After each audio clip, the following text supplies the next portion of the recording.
Hi students. तो अब हम लेकर के आ गए नेक्स्ट चैप्टर जिसका नाम है अदिश और सदिश, अध्याय 2। लेकिन अध्याय 2 को जानने से पहले हम लोग थोड़ा जानते हैं। पिछले चैप्टर में आपको हम बताए थे मूल राशियां और व्युत्पन्न राशियां।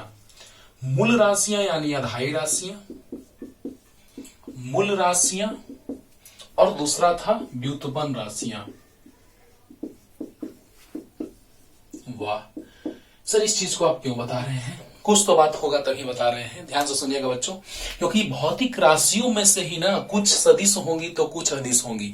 ऐसे अदिश राशियां स्केलर क्वांटिटी, सदिश राशियां वेक्टर क्वांटिटी और प्रदिश राशियां टेंसर क्वांटिटी, 3 होते हैं।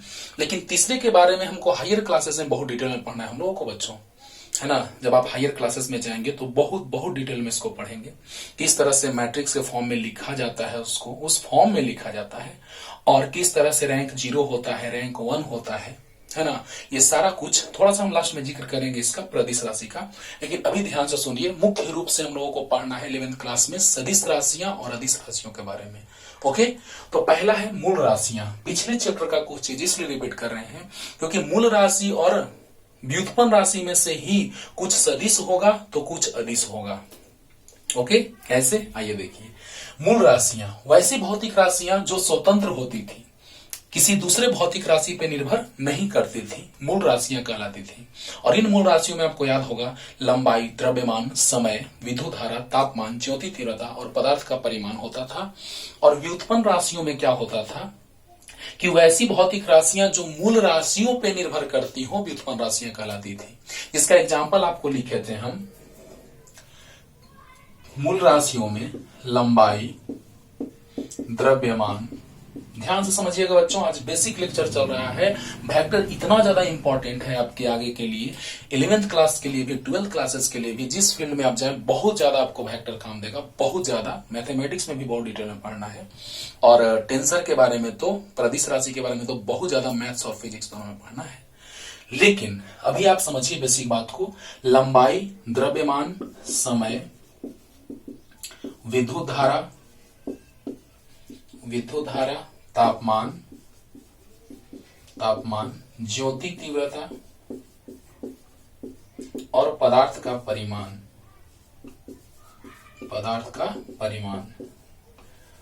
साथ हो गया होगा बच्चों। और व्युत्पन्न राशियों में तो मत कहिए, बहुत सारा है ना, जिसमें आ गया वेग, चाल, त्वरण, बल, संवेग, घनत्व, बहुत सारा है। विद्युत क्षेत्रता, चुंबकीय क्षेत्रता, बहुत सारे ऐसे एग्जाम्पल्स आएंगे व्युत्पन्न राशियों में। तो सोचिए जरा सा कि जब हम बात करेंगे मूल राशियों का तो ये 7 है, जिसमें लंबाई का बात अगर किया जाए बच्चों तो विस्थापन, दूरी। यही विस्थापन और दूरी से आपको सब कुछ आज हम सिखलाने जा रहे हैं, वेक्टर से रिलेटेड, सदिश से रिलेटेड चीज। बस ध्यान से सुनते रहिए, आराम से कॉपी पेन निकाल के बैठिए, और जब भी बोले पॉज करके लिखते जाइएगा, समझते जाइए। मूल राशियां 7, लेकिन मूल राशियों में भी कुछ सदिश तो कुछ अदिश। विस्थापन सदिश कैसे, अभी समझाने जा रहे हैं। दूरी अदिश कैसे, अभी बताएंगे, है ना। विस्थापन सदिश और दूरी अदिश।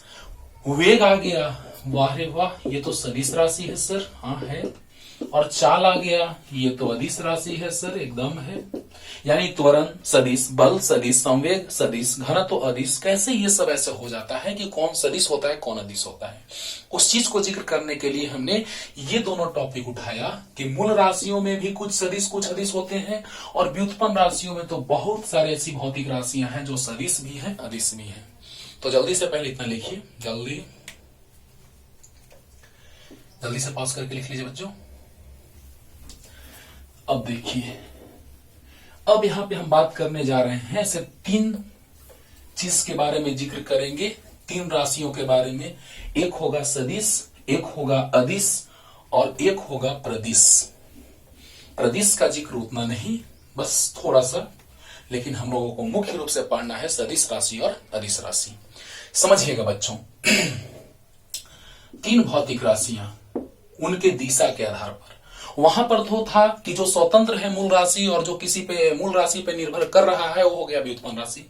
लेकिन यहां पे हम लोग किस आधार पर सीखेंगे, तो दिशा के आधार पर, मुख्य रूप से दिशा समझेंगे बच्चों। पहला है अदिश राशि, अदिश राशियां, स्केलर क्वांटिटीज, स्केलर क्वांटिटीज। दूसरा है सदिश राशियां,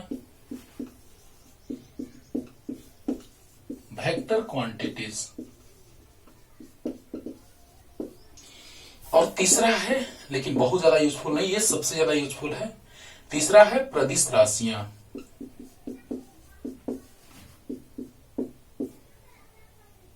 टेंसर क्वांटिटीज।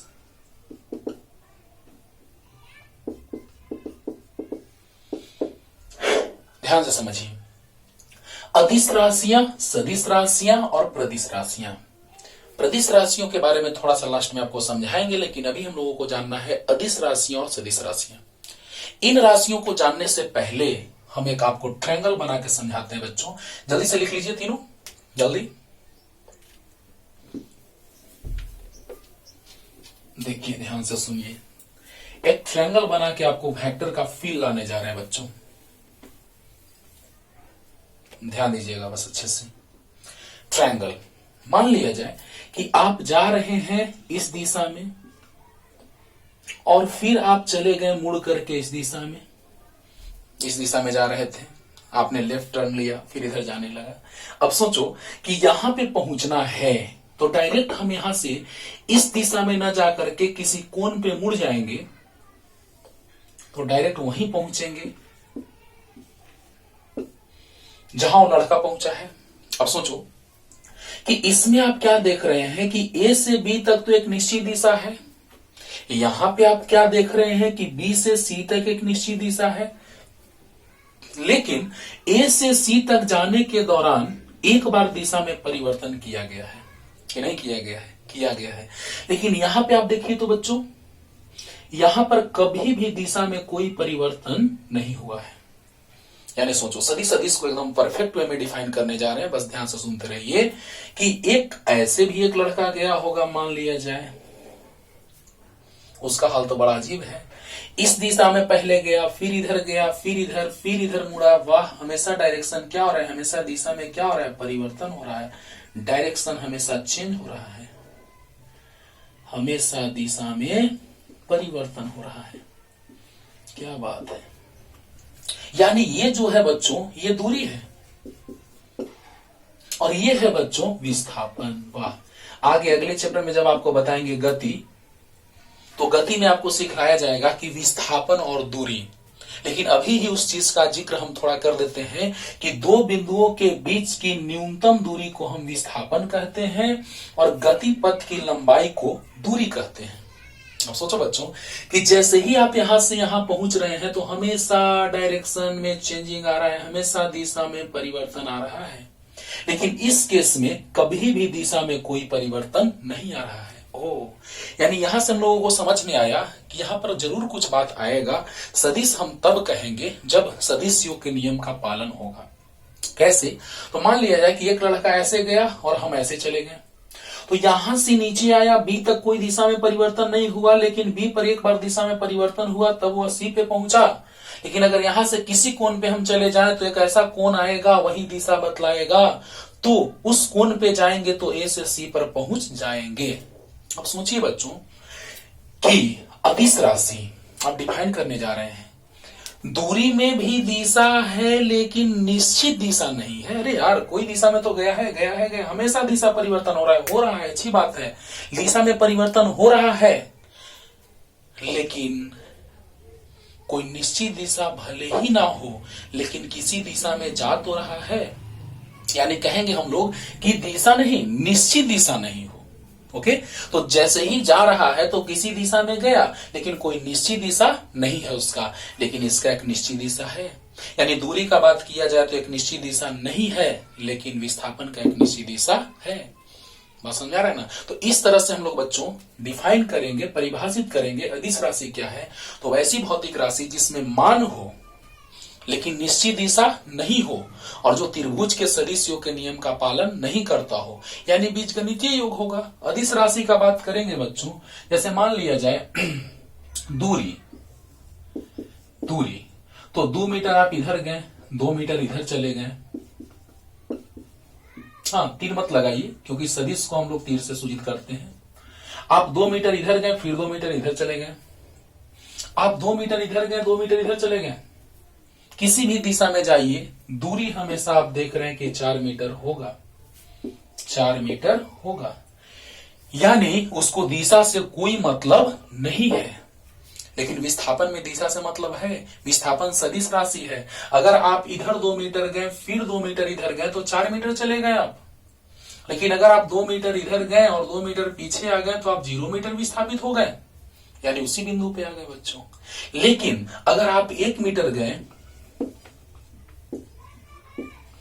अगर आप 2 मीटर आगे चले गए और 3 मीटर पीछे आ गए तो विस्थापन -1 मीटर हुआ। वाह, 3 मीटर पीछे चले गए तो विस्थापन -1 मीटर हुआ।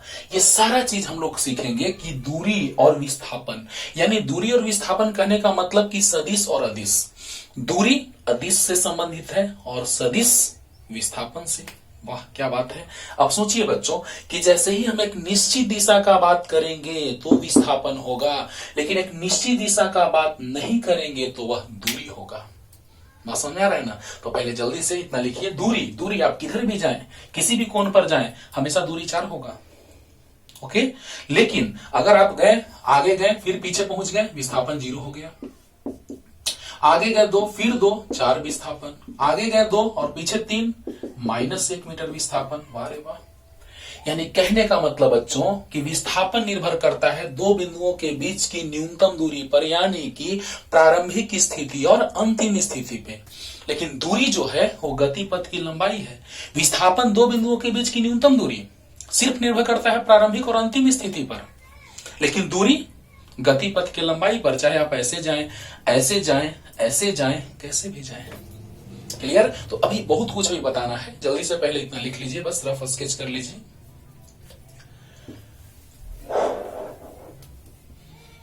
तो अब हम बात करने जा रहे हैं बच्चों डिफिनेशन का। थोड़ा पहले डिफाइन कर लेते हैं, तब और भी तोड़ के आपको समझा रहे हैं।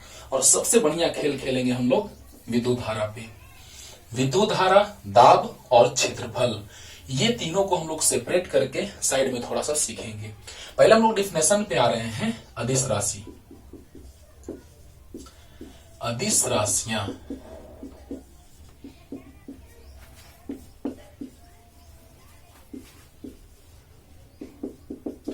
स्केलर क्वांटिटीज, वैसी भौतिक राशियां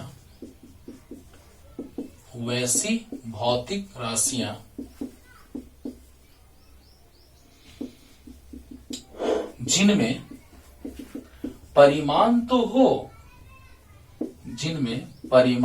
हो, परंतु कोई निश्चित दिशा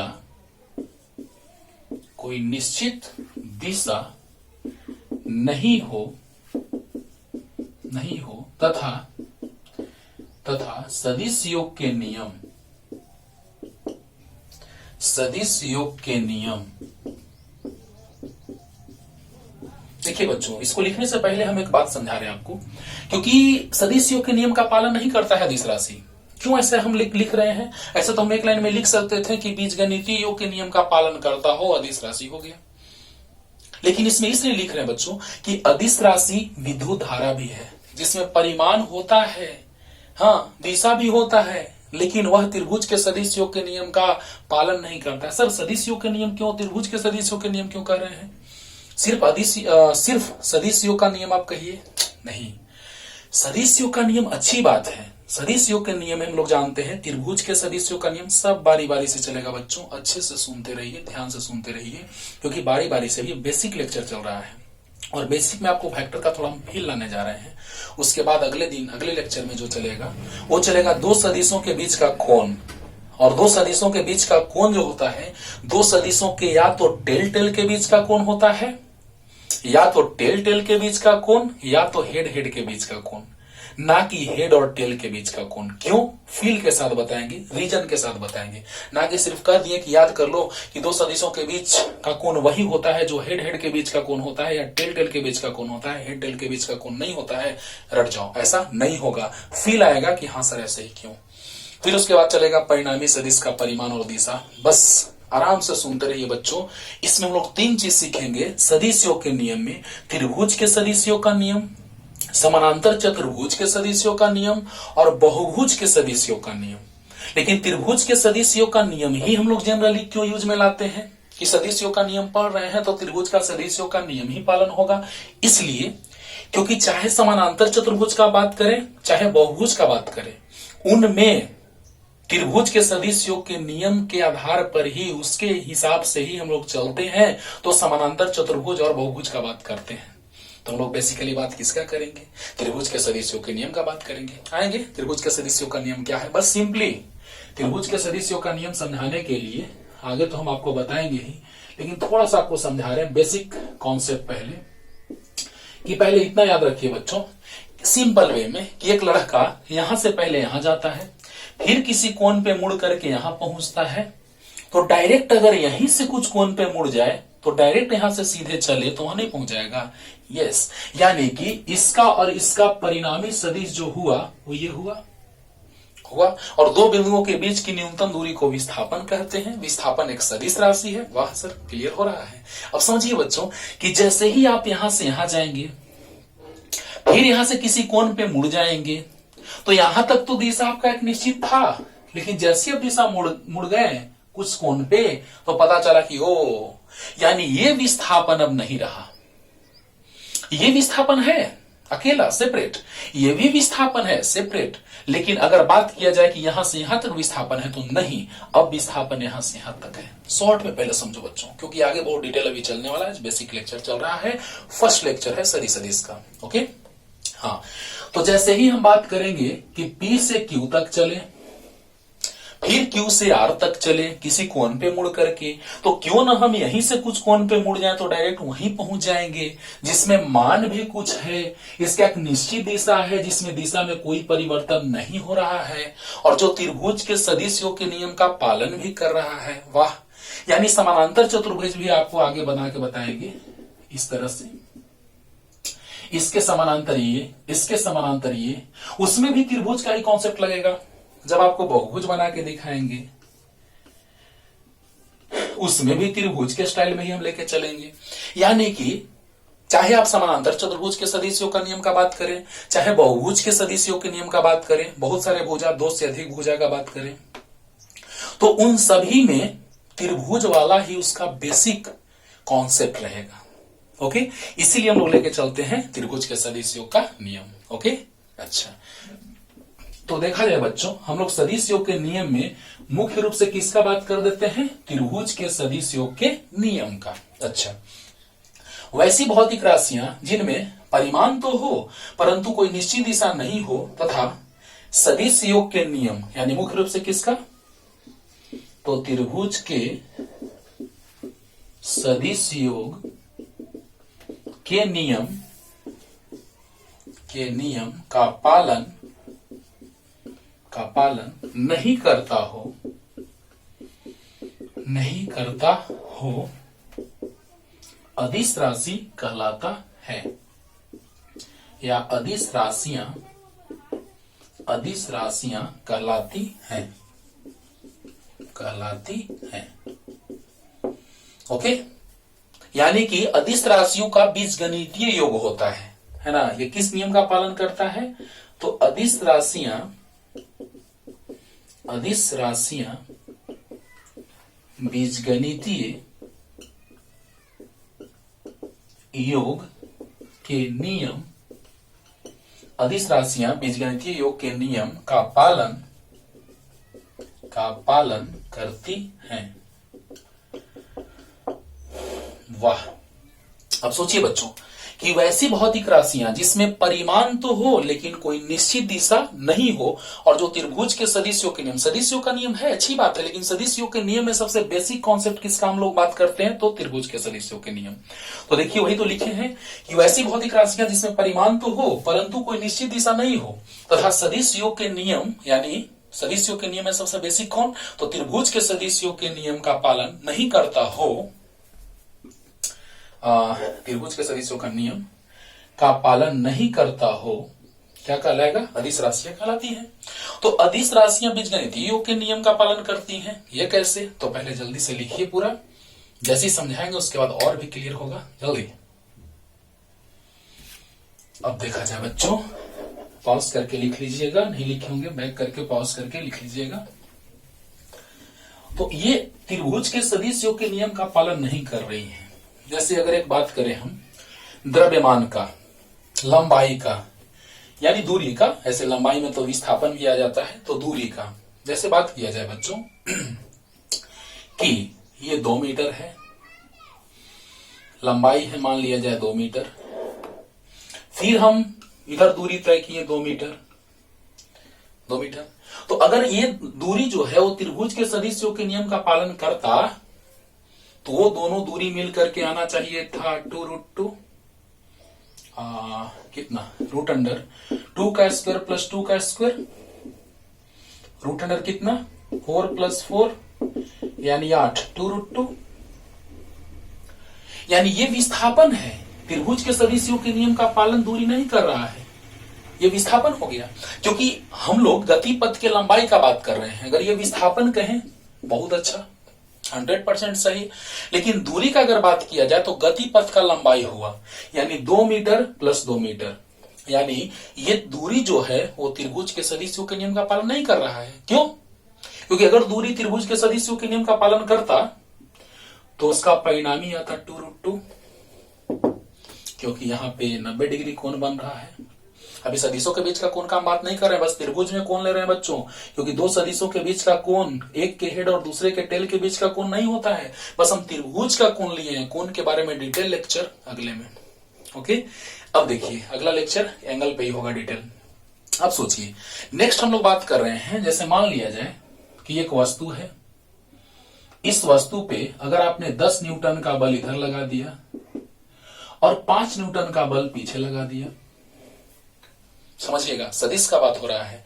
तो सदिश में क्या आप देख रहे हैं कि 10 न्यूटन आगे 5 न्यूटन पीछे, तो परिणामी आएगा 5 न्यूटन। अभी हम सदिश रूप में भी दिखाएंगे आपको, बस अभी शॉर्ट में समझा रहे हैं। अगर इस मार्कर को बराबर बल से हम खींचे तो यहीं कहीं रहेगा, यहीं कहीं क्यों रहेगा, क्योंकि पीछे 10 आगे 10 परिणामी 0। बोलो बोलो। लेकिन अगर हम बात करें बच्चों कि विद्युत धारा अगर प्रवाहित हो रहा है, ध्यान देना विद्युत धारा पे आ रहे हैं अब, क्योंकि 3 बात हम डिटेल में करेंगे विद्युत धारा का। विद्युत धारा भी अदिश राशि है, अगर अदिश राशि का उदाहरण में लिखे तो विद्युत धारा हो गया, दाब हो गया, है ना। और क्षेत्रफल का तो बात अलग से करेंगे, क्योंकि क्षेत्रफल सदिश और अदिश दोनों होता है। क्षेत्रफल का मान का बात करेंगे तो सदिश, क्षेत्रफल का मान का बात करेंगे तो अदिश, क्षेत्रफल का मान का बात करेंगे तो अदिश, और उसको सदिश रूप में यूज में लाएंगे तो सदिश। कैसे, उसको भी रहने दीजिए, थोड़ा देर में सब सिखला रहे हैं। विद्युत धारा और दाब, जो हल इसका सीखेंगे वैसा ही हल कुछ इसका सीखेंगे। तुरंत आ रहे हैं उस पे। पहले एग्जाम्पल ले लेते हैं बच्चों। अगर अदिश राशि का एग्जाम्पल लें तो दूरी हो गया, चाल हो गया, घनत्व हो गया, घनत्व हो गया, आयतन हो गया, क्षेत्रफल हो गया, कार्य हो गया, शक्ति, कार्य, शक्ति, ऊर्जा। धीरे धीरे सदिश में ही सबका कारण के साथ सीखते जाएंगे कि कार्य क्यों अदिश राशि, शक्ति क्यों अदिश राशि, ऊर्जा क्यों अदिश राशि, सब के बारे में डिटेल में लोग सीखेंगे। और ये कुछ ज्यादा ही इंपॉर्टेंट हो जाता है बच्चों। क्यों अदिश, कारण के साथ चलेगा। बस ध्यान से सुनते रहिए लेक्चर को। अभी बहुत सारे हैं अदिश राशियां, लेकिन इतने इंपॉर्टेंट अदिश राशियां हैं जिनको हमने लिख दिया। दूरी, चाल, घनत्व, आयतन, क्षेत्रफल, कार्य, शक्ति, ऊर्जा, वो भी है। विद्युत धारा, दाब, विद्युत धारा हो गया, आवेश हो गया, दाब हो गया, ये सारे कौन राशियां हैं, इत्यादि, ये सारी अदिश राशियां हैं। लेकिन क्षेत्रफल का बात हम लोग अलग से करेंगे, सेपरेट वे में करेंगे। ओके, तो दूरी, चाल, घनत्व, आयतन, क्षेत्रफल, कार्य, शक्ति, ऊर्जा, विद्युत धारा, आवेश, दाब इत्यादि जो है वो क्या है, अदिश राशियां हैं। पहले सदिश को हम समझ लेते हैं, उसके बाद ये सब पे आ रहे हैं।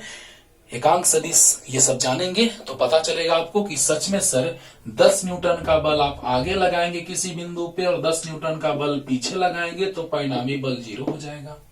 लेकिन 10 एम्पियर का धारा आगे जाएगा और 10 एम्पियर का धारा पीछे आएगा तो परिणामी धारा चला जाएगा 20। वाह क्या बात है, 10 एम्पियर तो परिणामी 20 एम्पियर। लेकिन थोड़ा देर में हम इस पे आ रहे हैं, पहले सदिश को डिफाइन कर लेते हैं, तब आपको फील लाएंगे कि 10 न्यूटन का बल और 10 न्यूटन का बल मिल करके परिणामी बल 0 दे दिया।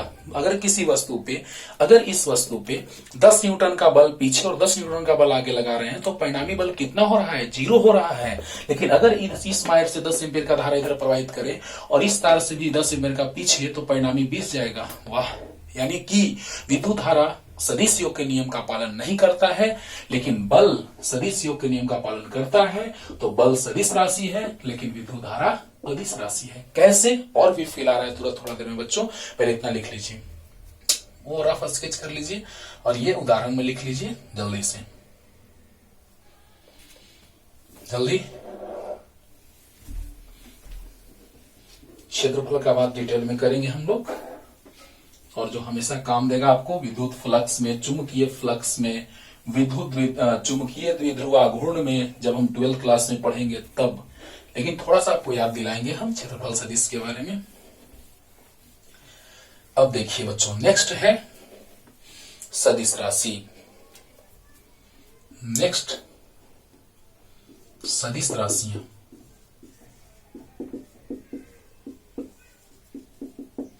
सदिश राशियां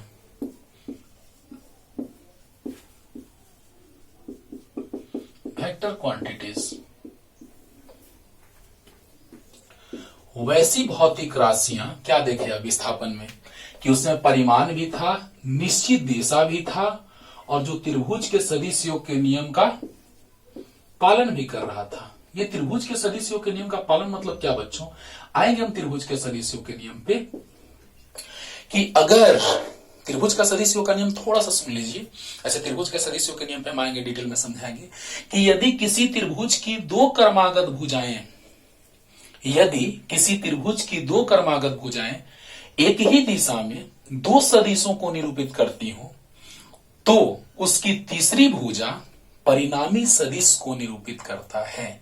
इसे त्रिभुज के सदिश योग का नियम कहा जाता है। लेकिन अभी बारी बारी से सारा टॉपिक हम पढ़ते जाएंगे बच्चों, अभी बस इस बात को सुनिए, ध्यान से सुनिए कि यदि किसी त्रिभुज की दो क्रमागत भुजाएं एक ही दिशा में दो सदिशों को निरूपित करती हैं तो तीसरी भुजा परिणामी सदिश को निरूपित करता है। लेकिन अभी सदिश वाला बात छोड़ करके सिंपल वे में समझिए कि एक लड़का यहां से इधर गया और किसी कोण पर मुड़ करके वो लड़का यहां पहुंच गया, तो डायरेक्ट यहां से कोई लड़का डायरेक्ट इस दिशा में मुड़ेगा, थोड़ा सा कोण पे मुड़ेगा, बस देख लेगा कि हम यहां से वहां गए, फिर वहां से वहां गए, तो कितना कोण पे मुड़ेंगे कि वहां पहुंच जाएंगे। सारा कोण, परिणामी सदिश का परिमाण, दिशा, सब कुछ आपको आगे लेक्चर में सीखने को मिलेगा। लेकिन अभी बस सिंपल वे में समझिए कि एक लड़का इधर गया किसी निश्चित दिशा में, फिर वहां से किसी कोण पे मुड़ गया, वो पहुंच गया इस दिशा में यहां पे। लेकिन अगर प्रारंभ में भी किसी कोण पर मुड़ जाता तो वह वहीं पहुंच जाता जहां इस रास्ते से गया था। ओके, यही है त्रिभुज के सदिशों का नियम। अब सोचिए बच्चों कि यही तो है परिणामी सदिश, इसकी दिशा कभी बदल नहीं रही है, लेकिन इसका दिशा तो बदल रहा है। एक लड़का यहां से ऐसे पहुंचा, इसका भी दिशा हमेशा बदल रहा है कि नहीं बदल रहा है बच्चों, बदल रहा है। अब सोचिए कि सदिश राशियां वैसी भौतिक राशियां जिसमें परिमाण हो, निश्चित दिशा हो, परिमाण है, निश्चित दिशा भी है, और जो त्रिभुज के सदिश योग के नियम का पालन करता हो, तो त्रिभुज के सदिश योग का नियम अभी आगे चलेगा, लेकिन अभी थोड़ा सा समझा दिए। तो वैसी भौतिक राशियां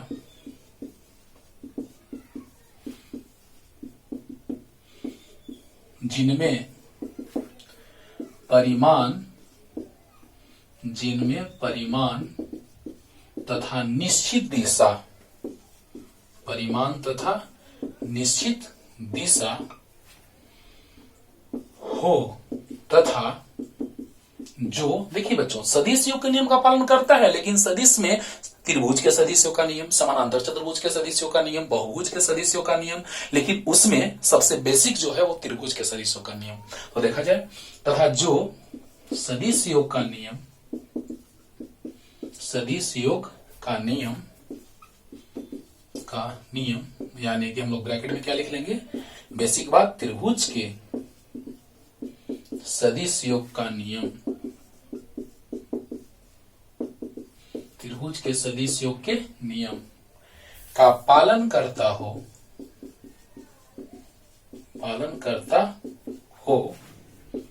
सदिश राशियां या पालन करते हो, बहुत सारे हैं, सदिश राशियां कहलाते हैं। देखिए बच्चों, अदिश राशि में सिंपल सा बीजगणितीय योग हो रहा था। अदिश और सदिश में हम अंतर भी लेके चलेंगे लास्ट में, लेकिन अदिश और सदिश में हम लोग यही देख रहे हैं कि अदिश में बीजगणितीय योग हो रहा है और सदिश में सदिश योगफल हो रहा है। सदिश में सदिश योगफल हो रहा है। मान लिया जाए अदिश में हम लोग बात कर रहे थे 2 kg प्लस 3 kg, अदिश सिंपल सा 5 kg हो गया।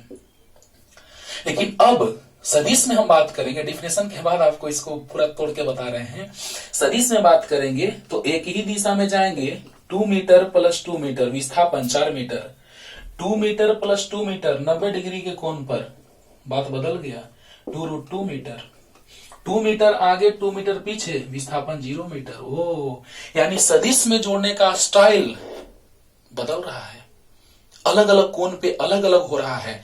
लेकिन अदिश में आप द्रव्यमान को कैसे भी घुमा के रख दीजिए, है ना, 2 kg और 3 kg मिलके 5 kg ही होगा, 12 kg और 13 kg मिलके 25 kg ही होगा।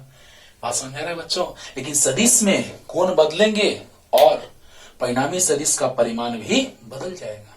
ओके, तो अभी कुछ नहीं, बस समझिए ध्यान से कि वैसी भौतिक राशियां जिनमें परिमाण तथा निश्चित दिशा हो तथा जो सदिश योग का नियम यानी त्रिभुज के सदिश योग के नियम का पालन करते हो, सदिश राशियां कहलाते हैं। जल्दी से लिख लीजिए, ये नहीं, बस ये ऐसे ही समझाए हैं। जल्दी उदाहरण ले लेते हैं बच्चों। उदाहरण का बात हम लोग कर लेते हैं थोड़ा।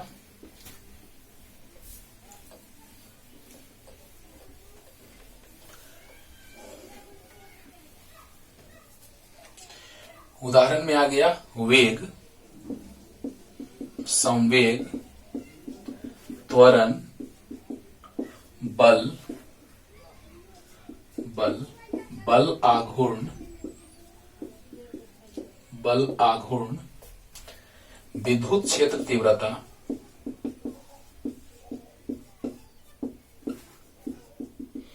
चुंबकीय क्षेत्र तीव्रता, सब 12th में पढ़ना, ये विद्युत क्षेत्रता, चुंबकीय क्षेत्रता, विद्युत द्विध्रुवाघूर्ण, चुंबकीय द्विध्रुवाघूर्ण, बहुत सारे एग्जांपल्स हैं, इत्यादि लिख देते हैं।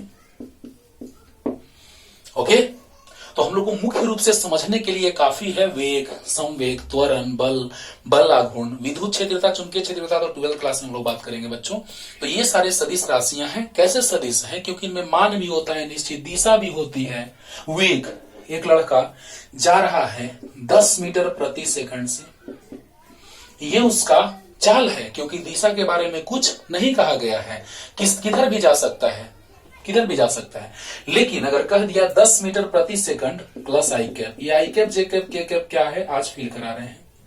अगर आगे जा रहा है एक सच के धनात्मक दिशा में, उसको प्लस आई कैप लिखते हैं, लेकिन कैप क्या है थोड़ा देर में। लेकिन अभी हम लिख देते हैं, चलिए बच्चों, east west north south style में। East, north, south, west. North उत्तर, साउथ दक्षिण, ईस्ट पूरब और वेस्ट पश्चिम या पश्चिम। तो सोचिए बच्चों कि यहां पर मान लिया जाए कि एक लड़का जा रहा है 10 मीटर प्रति सेकंड के वेग से पूर्व दिशा में। वाह, पूर्व दिशा में, बहुत अच्छा है। यानी ये वेग है, लेकिन अगर कोई निश्चित दिशा इसमें नहीं निर्धारित किया गया हो तो वह चाल है।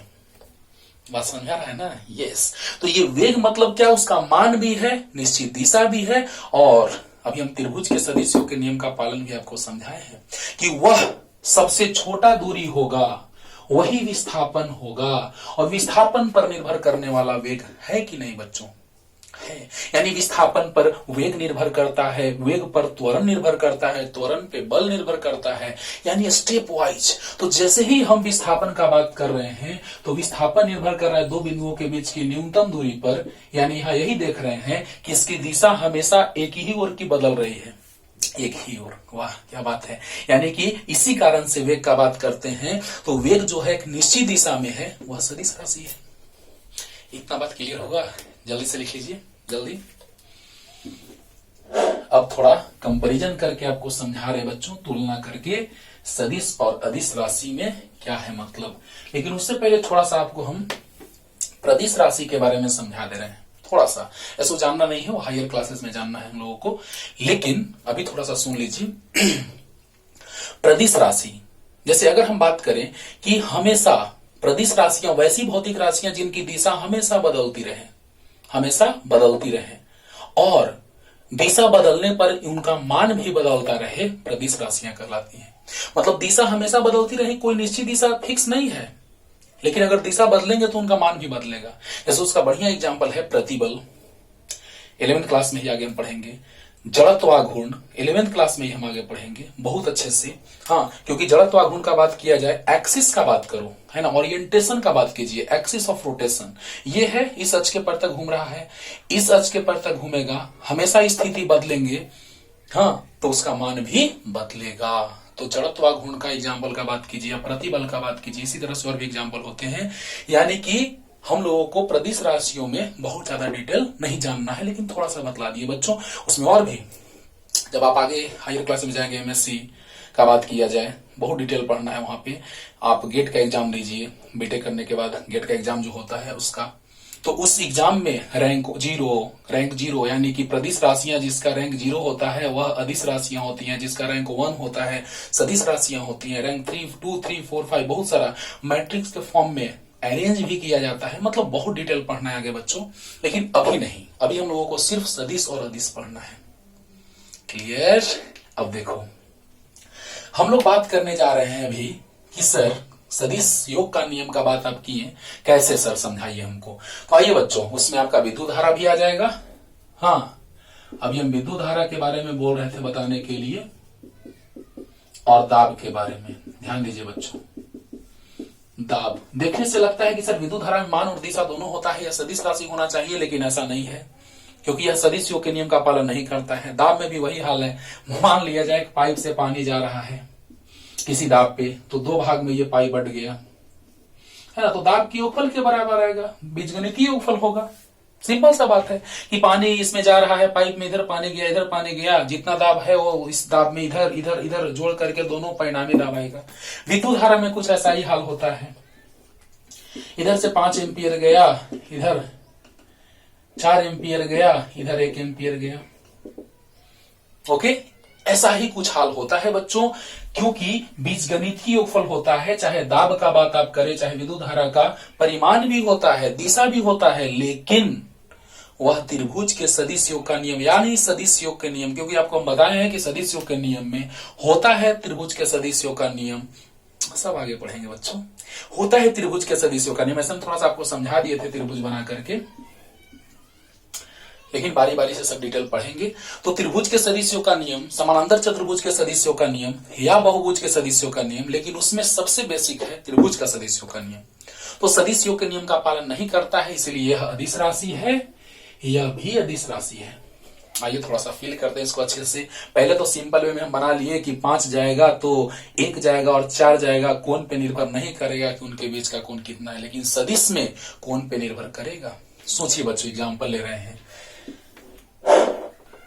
जैसे अगर एक 10th क्लास में आपने पढ़ा है, बस थोड़ा सा हम उसका यूज कर रहे हैं, ऐसे हम डिटेल में पढ़ाएंगे 12th क्लास में। ऐसे 12th क्लास का वीडियो अपलोड किया हुआ है, ये सब सर्किट वाला आप देख लीजिएगा, उसमें मिलेगा, लेकिन परेशान नहीं होना है। सर नहीं मिल रहा है, प्लेलिस्ट में जाइएगा, मिल जाएगा।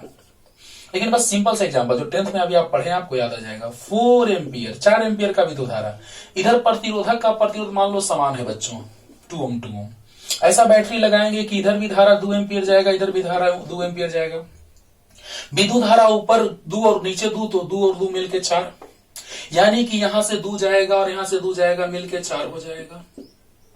अब जरा सा सोचिए कि अगर 2 न्यूटन का बल हम ऊपर लगाएं इसी बिंदु पर और 2 न्यूटन का बल हम नीचे लगाएं तो परिणामी बल कट के 0 हो जाएगा, क्योंकि जितना बल ऊपर उतना ही बल नीचे। सोचो बच्चों, इस पे जितना बल हम ऊपर लगा रहे इस मार्कर पे उतना ही बल नीचे लगाएंगे तो परिणामी बल क्या आएगा? 0 आ जाएगा। आएगा कि नहीं आएगा? आएगा। सोचो बच्चों, इस बिंदु पर परिणामी बल 0 हो गया, जितना ऊपर है उतना ही नीचे है, लेकिन धारा जितना 2 ऊपर और 2 नीचे कट के 0 नहीं आया, यानी कि 4 गया तो 2 ऊपर और 2 नीचे आया। दाब का भी हाल कुछ ऐसा ही जैसा विद्युत धारा का, 5 गया 4 और 1 5 हुआ। ओके, और अगर एग्जाम्पल आप देख रहे तो भी बता रहे हैं, जल्दी से लिख लीजिए बस साइड में हिंट।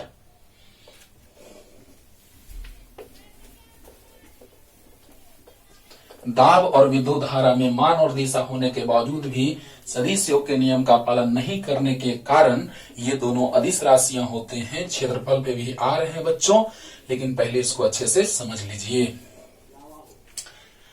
अब देखा जाए इसके बाद, मान लिया जाए आप इस चालक तार से, मान लिया कि एक चालक तार है जिससे धारा का प्रवाह हो रहा है 6 एम्पियर, और एक और चालक तार है जिससे धारा का प्रवाह हो रहा है 8 एम्पियर। समझिएगा, तो 8 और 6 मिलके 14 हो जाना चाहिए। हाँ, अगर एक जंक्शन पे मिला, जंक्शन का कॉन्सेप्ट हम समझा चुके हैं, लेक्चर अपलोड किया हुआ है, 12th क्लास में पढ़ना है, लेकिन आपको भी दिक्कत होगा इसलिए छोड़ दीजिए, पहले यहीं तक समझिए, नहीं तो आपका मन तो देख सकते हैं, वीडियो अपलोड किया हुआ है विद्युत धारा चैप्टर करके। ये 6 और ये 8 मिल करके 14 हुआ, किसी दिशा में जाएगा 14 चला जाएगा, 14 यानी आना चाहिए 14। 6 और 8 मिलके 14 होना चाहिए, लेकिन अगर त्रिभुज के होगा 14 हो ही रहा है, लेकिन त्रिभुज के सदिश योग के नियम से कितना आना चाहिए देखा जाए। ये सदिश, ये अगर सदिश मान ले हम, तो ये 8 है तो ये भी 8 होगा, ये 6 है तो ये भी 6 होगा। अगर ये 8 है तो यहां पे 8 दर्शा दिए।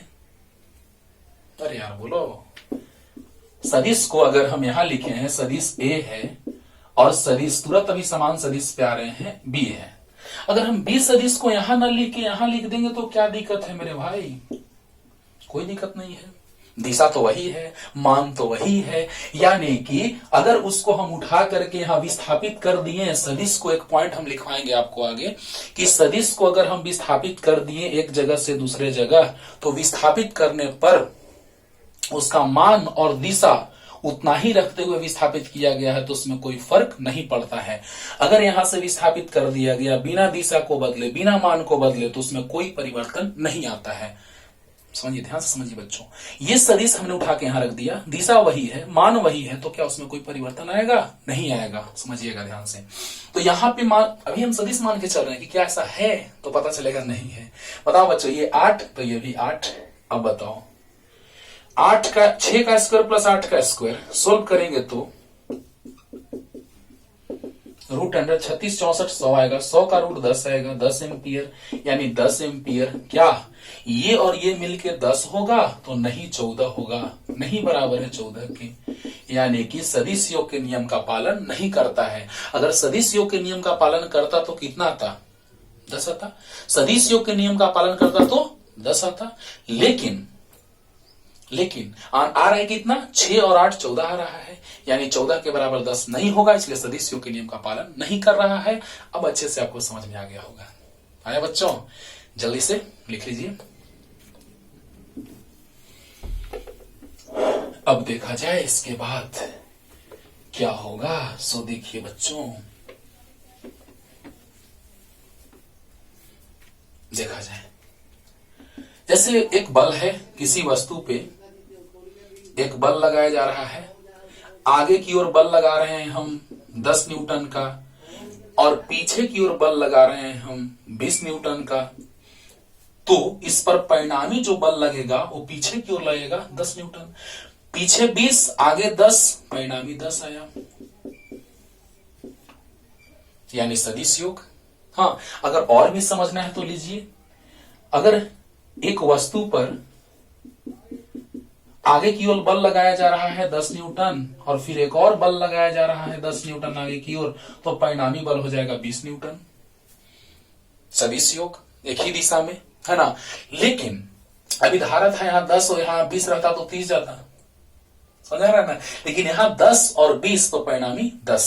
सब कुछ आगे डिटेल चलेगा इसका। अगर एक और एग्जांपल आप देख ले बच्चों, कि मान लिया जाए कि एक वस्तु पे आपने बल लगाया आगे 8 न्यूटन और ऊपर आपने बल लगाया 6 न्यूटन। तो ऊपर 6, क्योंकि स्थिति में परिवर्तन करने से अगर मान वही रहे, दिशा वही रहे, तो विस्थापित करने से सदिश में कोई परिवर्तन नहीं होता है। तो जैसे इसका परिणामी लेंगे तो आ जाएगा कितना, क्योंकि आप देखें इधर हेड फिर हेड, परिणामी ये आ जाएगा। ये भी तरीका बताएंगे आपको कि हेड हेड एक जगह होगा, टेल टेल एक जगह होगा, तो वही सदिश परिणामी होगा। बस ज्यादा देर नहीं है, अगले लेक्चर में आप सीखेंगे। तो इसका और इसका परिणामी आएगा root under 8 square plus 6 square, यानी रूट अंडर कितना, तो 100 यानी 10 न्यूटन। अब सोचो बच्चों कि जैसे ही 10 न्यूटन का घटक भी हम तोड़ के आपको सिखाएंगे तो आएगा वही 10 का घटक इधर तोड़ेंगे और ऊपर तोड़ेंगे तो उसका मान आएगा 8 और 6। यानी कहने का मतलब कि अभी उस घटक वगैरह छोड़ दीजिए, क्या है घटक, पहले इसका आगे की ओर इस पे बल लग रहा है 8 न्यूटन, ऊपर की ओर लग रहा है 6 न्यूटन, यानी परिणामी बल इस पे लग रहा है कितना, तो 10 न्यूटन। वाह क्या बात है, जल्दी से। यानी कि धारा में डायरेक्ट इधर अगर जाता 6 8, इधर जाता 6, यानी जरूर इधर से आ रहा था 14 एम्पियर, तब ना 8 और 6 14 गया, तो 14 आया धारा तो 14 बाहर चला गया। वाह रे वाह, ओके। लेकिन बल एक सदिश राशि है, इसलिए हम लोग देख रहे हैं क्या, कि सदिश राशि में उसका मान होता है, एक निश्चित दिशा होती है, जो त्रिभुज के सदिश योग के नियम का पालन करता है। ओके, जल्दी से लिख लीजिए। अब देखो बच्चों, थोड़ा सा क्षेत्रफल का जिक्र हम आपको करके बता रहे हैं कि क्षेत्रफल सदिश राशि भी है और अदिश राशि भी। विद्युत धारा में मान होता है, दिशा होता है, लेकिन सदिश योग के नियम का पालन नहीं करता है, इसलिए अदिश राशि। दाब में भी मान दिशा होता है, सदिश योग के नियम का पालन नहीं करता है, इसलिए अदिश राशि। क्षेत्रफल दोनों होता है। क्षेत्रफल का अगर मान का बात किया जाए तो यह अदिश राशि हो गया, लेकिन क्षेत्रफल जब दिशा के साथ आएगा, दिशा के साथ, तो देखिए बच्चों कहां आएगा, जब आपको हम विद्युत फ्लक्स पढ़ाएंगे फाई बराबर ई डॉट ए। जब हम आपको चुंबकीय फ्लक्स पढ़ाएंगे फाई बराबर बी डॉट ए। ओके, जब हम आपको पढ़ाएंगे चुंबकीय द्विध्रुव आघूर्ण एम बराबर होता है एन आई ए। एन है फेरों की संख्या, आई है प्रवाहित धारा लूप से, और ए है लूप का क्षेत्रफल। अभी कुछ नहीं, अभी आप कंफ्यूज हो जाएंगे अगर इसमें हम आएंगे तो। ये सारा चीज 12th में बताया जाता है। तो देखिए बच्चों, यहां पर एम जो है चुंबकीय द्विध्रुवाघूर्ण, ये सदिश राशि है, क्षेत्रफल भी सदिश राशि है, फेरों की संख्या अदिश राशि, संख्या मान लो 1 है तो 1 रहेगा संख्या, तो इतना हो जाएगा। आई अदिश राशि, क्षेत्रफल सदिश राशि, तब नहीं सदिश राशि। सोचिए कि अगर किसी सदिश में मान लिया जाए एक सदिश ए है, अगर इसमें 2 से गुना कर दिया जाए, सदिश को अभी हम निरूपित करने का चीज बताएंगे उपाय, कि सदिश पर तीर, किसी भी अक्षर पर तीर लगा के उसको सूचित किया जाता है। तो अगर उसको दुगुना कर देंगे, यानी अदिश से गुना कर देंगे, तो वह सदिश ही न रहेगा। मान लिया जाए कि ये 20 सदिश है, तो ये सदिश ही ना होगा बच्चों। तो अदिश में सदिश से गुना होगा तो वह सदिश राशि आएगा। क्लियर। अब सोचिए बच्चों कि यहां पर चुंबकीय द्विध्रुवाघूर्ण I इंटू ए प्रवाहित धारा, क्षेत्रफल लूप का, B इंटू ए चुंबकीय क्षेत्रीयता डॉट क्षेत्रफल सदिश, E डॉट ए विद्युत क्षेत्रीयता क्षेत्रफल सदिश। तो बोलिए बच्चों, बस हम यहाँ यही कहना चाह रहे हैं आपको कि क्षेत्रफल जो है सदिश राशि के जैसा भी व्यवहार करता है और अदिश राशि के जैसा भी। यानी क्षेत्रफल का मान का अगर बात किया जाए मॉड का, तो वह मान सिर्फ मान तो अदिश राशि, और अगर सदिश के रूप में रहेगा तो सदिश राशि। लेकिन इसका जिक्र ये भी 12th में चलेगा सब टॉपिक। क्षेत्रफल थोड़ा सा समझा रहे हैं कि किसी तल के लंबवत सोचिए बच्चों, ये तल है, इस तल के लंबवत बाहर की ओर क्षेत्रफल सदिश की दिशा होती है। अगर किसी तल से विद्युत क्षेत्र रेखाएं निकल रही हो या चुंबकीय क्षेत्र रेखाएं निकल रही हो, तो ऐसे में क्षेत्रफल जो है वह सदिश के जैसा व्यवहार करता है, क्योंकि एक निश्चित क्षेत्रफल से तो क्षेत्रफल सदिश लेते हैं। विद्युत क्षेत्रीयता क्षेत्र रेखाएं निकलती हैं, विद्युत क्षेत्र रेखाएं तो विद्युत क्षेत्रीयता का बात करते हैं, और चुंबकीय क्षेत्र रेखाएं निकलती है तो चुंबकीय क्षेत्रीयता का बात करते हैं। यानी अभी ज्यादा नहीं, जब 12th क्लास में ये पढ़ेंगे तो पूरा एकदम पानी पानी होगा। हाँ, लेकिन अभी हम लोग यही जान रहे हैं कि क्षेत्रफल सदिश के जैसा भी व्यवहार करता है और अदिश के जैसा भी। ओके, चलिए जल्दी से लिख लीजिए, और यहां पे हम इस पे आएंगे थोड़ा देर में भी। जल्दी से लिख लीजिए पहले। अब हम बात करने जा रहे हैं सदिश का निरूपण, कि किसी भी सदिश को निरूपित कैसे करते हैं। सोचो बच्चों, किसी भी सदिश को निरूपित करने के लिए किसी अक्षर पर तीर का निशान लगाया जाता है। किसी सदिश राशि को निरूपित करने के लिए किसी अक्षर के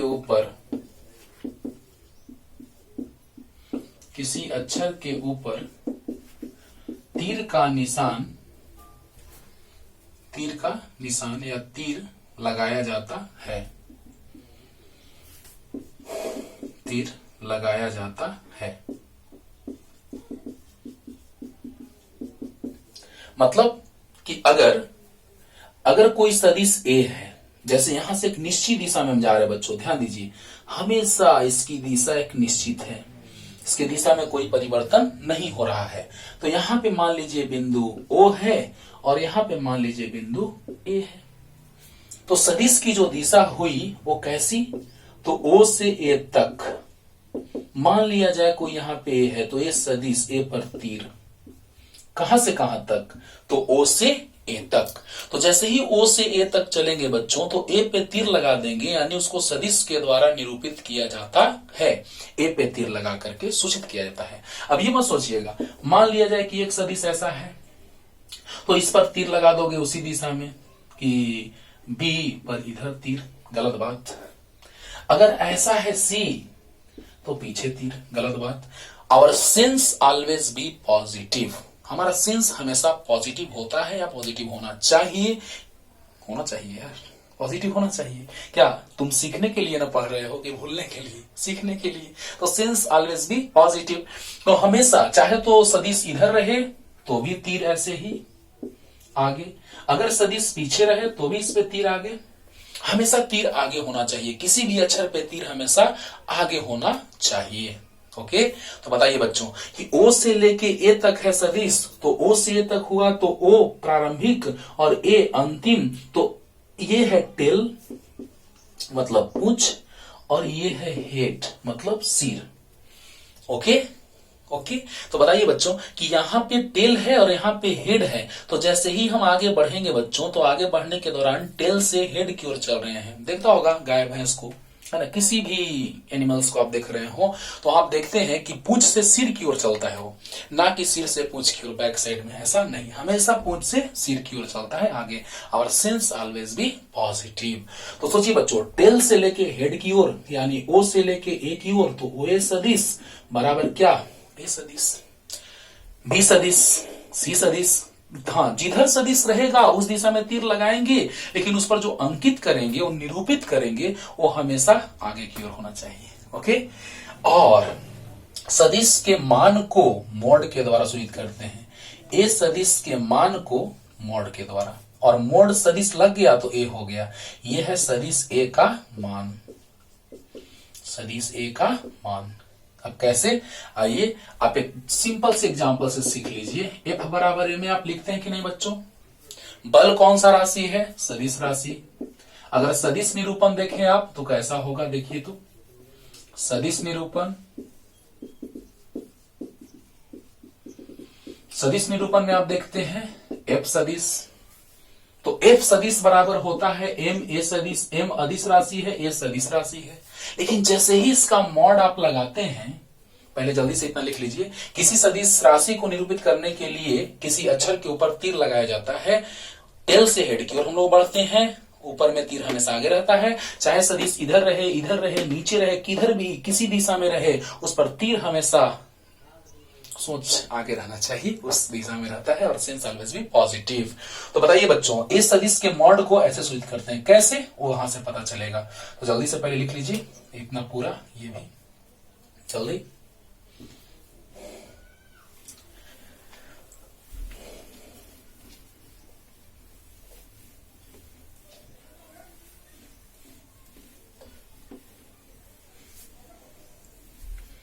देखिए बच्चों, अब F बराबर A में आप जानते हैं, जबकि हम जानते हैं कि F बल सदिश राशि है, M इंटू ए त्वरण भी सदिश राशि है। हाँ, तो ये अदिश राशि, ये सदिश राशि, तो दोनों साइड मॉड लगा दीजिए। मॉड मीन्स मान, M A सदिश, F सदिश का मॉड F होगा तभी ना ये आएगा।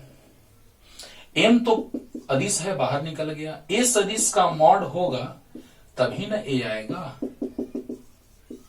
ओह अच्छा, यही तरीका है लिखने का ना सर। यस, बताइए बच्चों, F सदिश का मॉड F होता है, A सदिश का मॉड A होता है। यानी इन जनरल अगर आप लिखे A सदिश का मॉड तो A लिखा जाएगा।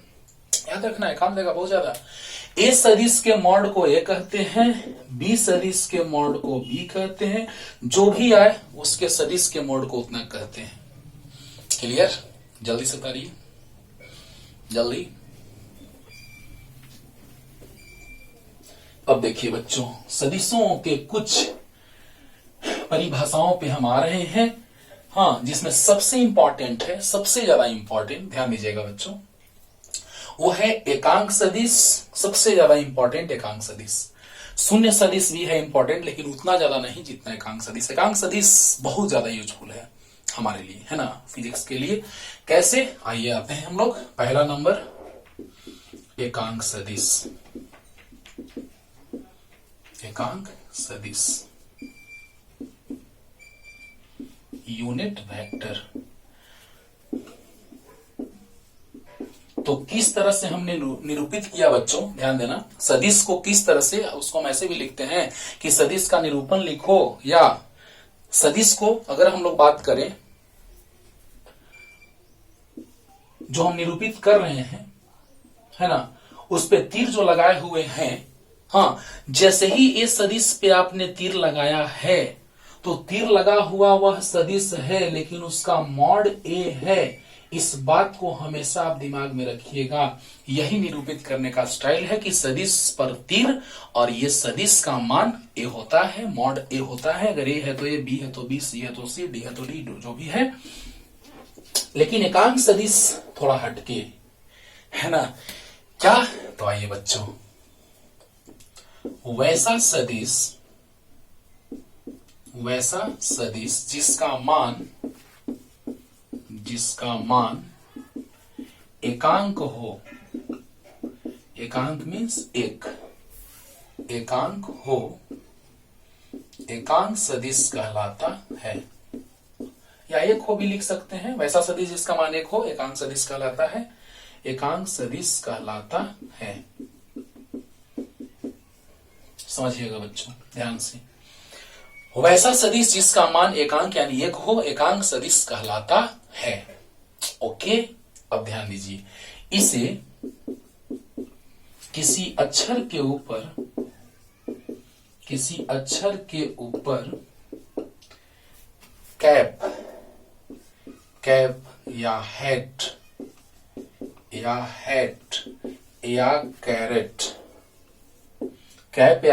कैरेट लगाकर सूचित किया जाता है, सूचित किया जाता है। ओके, ध्यान से सुनिएगा बच्चों, एकदम सिंपल सा बात है। एकांक सदिश वैसा सदिश जिसका मान एक होता है। अब सूचित कैसे करते हैं, तो ऐसे ए पर कैप, इसको कैप भी कहते हैं, हेड भी कहते हैं, कैरेट भी कहते हैं।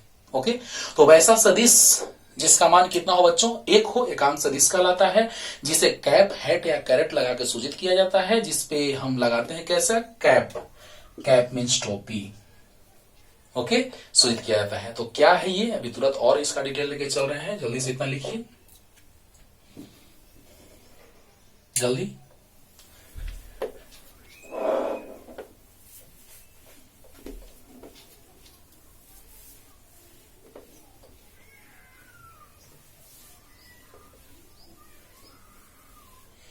देखा जाए बच्चों, एकांक सदिश। तो एकांक सदिश जो होता है वह होता है सदिश बटा उसका मान, सदिश बटा सदिश का मान। याद रखना है, बहुत काम देगा। एकांक सदिश तो सदिश बटा उसका मान। और अभी तुरंत आपको तरीका बताए हैं बच्चों कि ए सदिश के मान को ए भी कहते हैं। यानी यहां से हम लिख सकते हैं ए सदिश बराबर ए सदिश का मान इंटू ए कैप, बोलिए। और ए सदिश जो हुआ वह ए सदिश का मान यानी ए इंटू ए कैप। वाह क्या बात है। यानी एकांक सदिश जो है वह मात्रकहीन और विमाहीन होता है। ध्यान से समझिएगा बच्चों। मान लिया जाए कि आप किसी दिशा में जा रहे हैं v बराबर 10 मीटर प्रति सेकंड के वेग से, ओके। एक सच के धनात्मक दिशा में प्लस आई कैप, अभी लिखेंगे एकांक सदिश है आई कैप एक सच के धनात्मक दिशा में, तो v बराबर 10 मीटर प्रति सेकंड, ओके। तो ये मान है और ये दिशा है, बात समझ आ रहा है ना। अब सोचिए बच्चों, एकांक सदिश जो है सदिश जो है वो उसका मान और एकांक सदिश, यानी एकांक सदिश क्या बतलाता है, दिशा बतलाता है। एकांक सदिश क्या बतला रहा है, दिशा बतला रहा है। और भी अच्छे से अगर आप सीखना चाहते हैं तो देखिए, ए सदिश बराबर अभी आया था ए सदिश का मान और एकांक। अब सोचो बच्चों, जैसे ही दोनों साइड मोड लगा दोगी, ये तो खुद मोड है, मोड में क्या मोड लगाएंगे, मोड -2 का मोड +2, फिर से मोड, तो फिर 2 ही ना। हाँ, और एकांक सदिश का मान 1 होता है, तो ए का मॉड बराबर ए का मॉड इंटू 1 आ गया। तो बताइए बच्चों, ए का मॉड बराबर ए का मॉड बराबर है, सही बात है, बराबर है, सही बात है। अच्छा, तो सोचो कि यहां पर मान है, वेग का मान है 10 और दिशा है प्लस आई कैप, यानी एक सच के धनात्मक दिशा में जा रहा है। अब सोचिए बच्चों कि एकांक सदिश जो होता है वह सदिश होता है और उसका मान होता है। अब सोचो, इसका मान अगर हम निकाल लें तो क्या आएगा, देखो तो जरा सा, पहले आप लोग इतना लिख लेंगे बच्चों, ध्यान से, पहले ध्यान से समझिए कि एकांक सदिश बराबर सदिश बटा उसका मान, एकांक सदिश बराबर सदिश बटा उसका मान। मान को हम लोग क्या लिख सकते हैं, यहां गुना करेंगे तो ए सदिश का मान इंटू ए कैप बराबर ए सदिश, तो ए सदिश बराबर ए सदिश का मान आपको बताएं अभी ए होता है इंटू एकांक सदिश। यानी एकांक सदिश का काम है सिर्फ दिशा बतलाना, सिर्फ दिशा बतलाना। जो मात्रकहीन और विमाहीन होता है उस पर भी अभी तुरंत आ रहे हैं। पहले बताइए बच्चों, भी जो है ये मान है वेग का और ये दिशा है कि किस दिशा में वस्तु गति कर रही है 10 मीटर प्रति सेकंड के वेग से। अब बताइए, इसको थोड़ा सा हम समझाने के लिए से एग्जांपल ले लिए कि क्या सच में मान बराबर है, तो हाँ है। यहां से उठा लिए इस बात को, देखिए, तो ए सदिश बराबर सदिश का मान और उसकी दिशा। देखो बच्चों, दिशा यानी एकांक सदिश उसकी दिशा बतला रहा है, क्योंकि एकांक सदिश का मान 1 होता है, मान में कोई फर्क नहीं पड़ेगा। सोचो बच्चों, अगर हम एलएचएस में मॉड लिए तो आरएचएस में मॉड ले लेंगे, तो ए सदिश का मॉड और एकांक सदिश का मान 1, अभी तुरंत प्रूफ कर रहे हैं।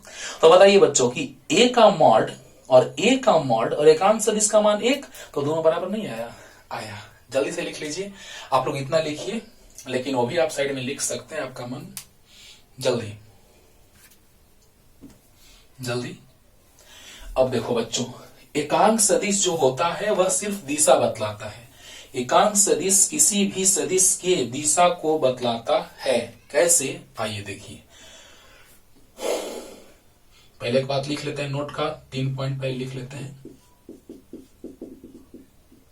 नोट का पहला पॉइंट, एक्स अक्ष कॉमा वाई अक्ष तथा जेड अक्ष की दिशाओं में स्थित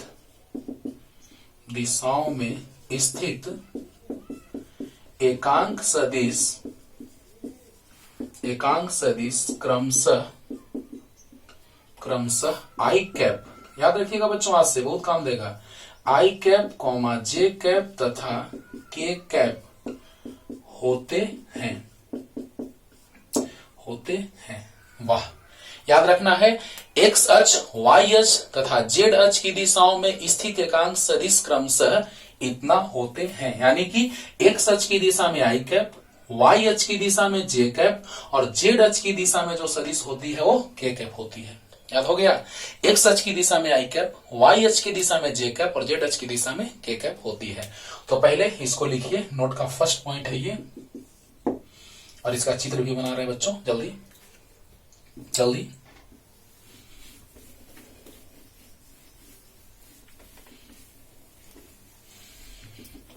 ध्यान से देखते रहिए बच्चों, अच्छे से एकदम क्लियर होगा, आराम से एकदम देखिएगा वीडियो को। एक बार में ना देख पाए तो दोबारा करके देखिएगा, एक बार रोक दीजिएगा उतना देर करके। ये नहीं कि बस थोड़ा बड़ा वीडियो हो गया नहीं देखेंगे, देर से देखेंगे सर, ऐसा नहीं है। अच्छे से देखिएगा बच्चों, ध्यान दीजिएगा, कोई टॉपिक कंप्लीट हो अच्छे से तब ना, है ना। छोटा छोटा वीडियो बनाने से क्या फायदा है। अब देखा जाए बच्चों, ये है एक्स अक्ष, ये है वाई अक्ष और ये है जेड अक्ष, है ना। ऐसे इस तरह से एक्स वाई जेड, देख रहे हो ना, एक्स वाई जेड, जेड बाहर है ना, तल के लंबवत बाहर की ओर। तो ये है प्लस आई कैप, ये वाई ऊपर में प्लस जे कैप और जेड बाहर में प्लस के कैप। लेकिन अगर आई माइनस में होगा, पीछे होगा एक्स डैश, तो माइनस आई कैप, वाई नीचे होगा तो वाई डैश माइनस जे कैप, और जेड पीछे होगा तो जेड डैश माइनस के कैप।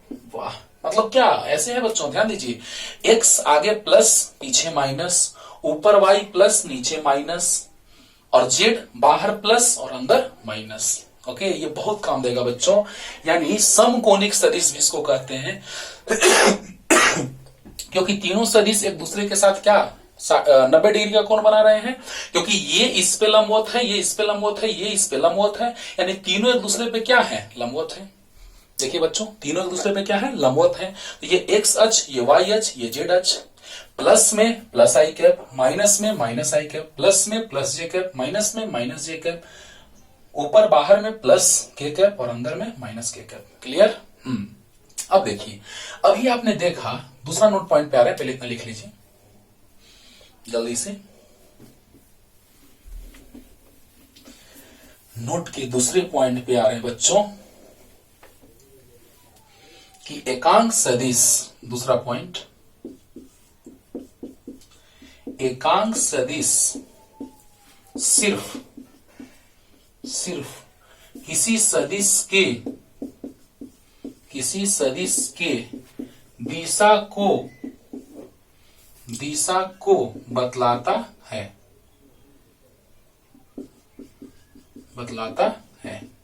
या दर्शाता है। एकांक सदिश सिर्फ किसी सदिश की दिशा को दर्शाता है या बतलाता है। कैसे? तो बताइए, सदिश मतलब क्या, उसका मान, उसकी दिशा। तो मान थोड़ी ना दिशा को बतला रहा है, मान, और एकांक सदिश मतलब दिशा, और मान में भी कोई फर्क नहीं पड़ा। वाह रे वाह, क्यों? क्योंकि जैसे मोड़ लिए तो एकांक सदिश का मान एक होता है। वाह रे वाह, क्या बात है। अब देखिए बच्चों, थर्ड पॉइंट, बहुत इंपॉर्टेंट पॉइंट, एकांक सदिश मात्रकहीन तथा विमाहीन होता है। वाह, क्या बात है। एकांक सदिश सिर्फ किसी सदिश के दिशा को बतलाता है, नहीं बतलाया, क्योंकि सदिश मतलब क्या, उसका मान, उसकी दिशा। तो एकांक सदिश सिर्फ दिशा बतला रहा है। वाह रे वाह। और दिशा और मान में कोई फर्क भी नहीं पड़ रहा है, क्योंकि मान आपस में बराबर है, क्योंकि एकांक सदिश का मान कितना होता है, 1 होता है। वाह। एकांक सदिश मात्रकहीन तथा विमाहीन होता है। बहुत ही इंपॉर्टेंट पॉइंट, बहुत इंपॉर्टेंट। कैसे आ रहे बच्चों, जल्दी से समझा रहे नीचे वाला पॉइंट। ये तो दिशा बतलाता है, तो आप समझ रहे हैं कि सदिश मतलब मान और उसकी दिशा। अभी और क्लियर कर रहे हैं, देखो ना, यहां से देखो ना, सदिश मतलब उसका मान और उसकी दिशा। वाह, जल्दी। अब देखिए बच्चों, एकांक सदिश तो उसका मान तो एक होगा। मान तो एक होगा, पहले उस बात को क्लियर करते हैं साइड में। देखिए तो, जैसे एकांक सदिश का मान एक होता है, कैसे, थोड़ा सा प्रूफ कर दे रहे हैं शॉर्ट में। बताइए बच्चों, एकांक सदिश का मॉड ले लेते हैं, क्योंकि एकांक सदिश का मान कितना होता है, 1 होता है। तो अगर एलएचएस में मॉड लेंगे तो आरएचएस में भी मॉड लेंगे। क्या बात है, बहुत अच्छा, ध्यान दीजिए बच्चों। फिर छोटा छोटा डिफिनेशन आएगा, है ना। पहले मेन बात को समझिए ध्यान से। एकांक सदिश, एकांक सदिश, एकांक सदिश मतलब क्या, सदिश बटा उसका मान। एकांक सदिश क्या, सदिश बटा उसका मान। अब सोचिए कि जैसे ही एकांक सदिश का मॉड लेंगे तो एलएचएस में मॉड लेंगे तो आरएचएस में मॉड आ जाएगा। तो आरएचएस में मॉड आएगा तो ए सदिश का मॉड आएगा, और इसमें 2 बार मोड लगा हुआ है। क्या मतलब, एक ही बार मोड काफी है। एक बार और मोड लगने से कुछ फायदा नहीं होगा, क्योंकि -2 का मोड +2 और +2 का मोड फिर से 2, +2 का मोड 2 और फिर से मोड, तो फिर से 2, यानी एक से ज्यादा बार मोड लगने से कोई फायदा नहीं है। जैसे इसको हटाएंगे बच्चों तो क्या जाएगा, कैंसिल होके एक आएगा। यानी एकांक सदिश एक नहीं होता है, एकांक सदिश का मान 1 होता है। वैसा सदिश जिसका मान कितना हो, 1 हो। समझ आ रहा है बच्चों, एकांक सदिश एक नहीं होता है, एकांक सदिश एक नहीं होता है, एकांक सदिश का मान 1 होता है। बात समझ आ रहा है ना, आ रहा है ना, आ रहा है। चलिए बच्चों जल्दी से, जल्दी इतना लिखिए पहले। एकांक सदिश का मॉड 1 होता है। तो बताइए यहां पे आप ऐसे लिख सकते हैं कि आई कैप एकांक सदिश है, उसका मॉड 1 होगा। जे कैप एकांक सदिश है, उसका मॉड 1 होगा। के कैप एकांक सदिश है, इसका मॉड भी 1 होगा। ओहो, आई कैप, कैप मीन्स एकांक सदिश। तो एकांक सदिश का मान कितना होता है बच्चों, 1 होता है। तो एकांक सदिश का मान 1, एकांक सदिश का मान 1, एकांक सदिश का मान 1। अच्छी बात है, चाहे प्लस रहे चाहे माइनस रहे, माइनस आई कैप भी रहता तो मोड 1 होता, क्योंकि माइनस का मोड प्लस होता है और एकांक सदिश का मान 1 होता है। क्लियर। तो बताइए एकांक सदिश का मान 1 आया, एकांक सदिश का मान 1 आया, एकांक सदिश का मान 1 आया, यानी आपको यहां से पता चल चुका है कि एकांक सदिश का मान कितना होता है, 1 होता है। जल्दी जल्दी बच्चों, अब देखिए कैसे मात्रकहीन और विमाहीन होता है, ये समझाने जा रहे हैं आपको। एकांक सदिश मात्रकहीन और विमाहीन होता है। जैसे एकांक सदिश बराबर आया, जैसे हम भी सदिश ले लेते हैं, तो भी एकांक बराबर भी सदिश बटा भी सदिश का मान।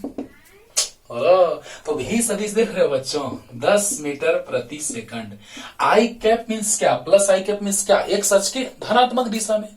प्लस आई कैप मीन्स क्या, एक सच के धनात्मक दिशा में। तो सोचो बच्चों, 10 प्लस आई कैप और इसका मान तो 10 मीटर प्रति सेकंड आई कैप।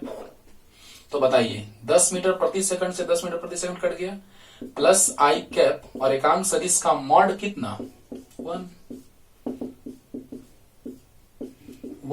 यानी आई कैप बच गया, सिर्फ दिशा बदला रहा है। अरे वाह, क्या बात है, क्या बात है। बहुत इंपॉर्टेंट बात बच्चों, ध्यान से सुनिए कि अगर हम एकांक सदिश लें वेग, तो वेग जो हुआ, एकांक सदिश जो है, सदिश बटा उसका मान आया, तो सदिश उसका मान और उसकी दिशा, सदिश उसका मान और उसकी दिशा, और बटा में उसका मान। तो बताइए बच्चों कि मीटर प्रति सेकंड से मीटर प्रति सेकंड तो कट गया, नहीं कटा, तो मात्रकहीन और विमाहीन आया कि नहीं आया, आया। यानी एकांक सदिश जो होता है वह मात्रकहीन और विमाहीन होता है कि नहीं होता है, होता है।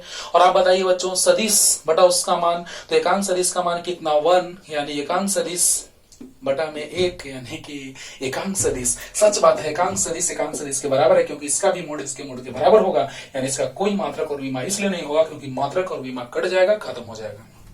Clear, clear. जल्दी लिखिए, जल्दी।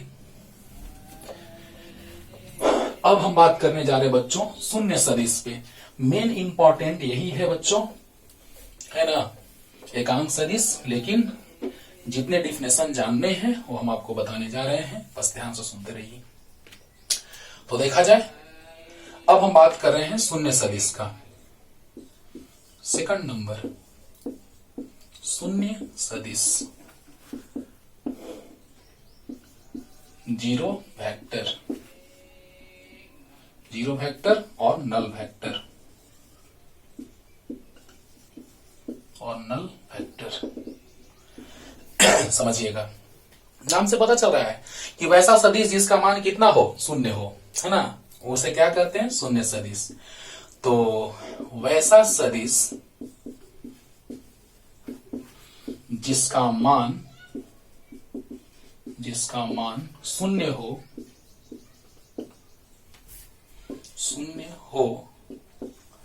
शून्य सदिश कहलाता है।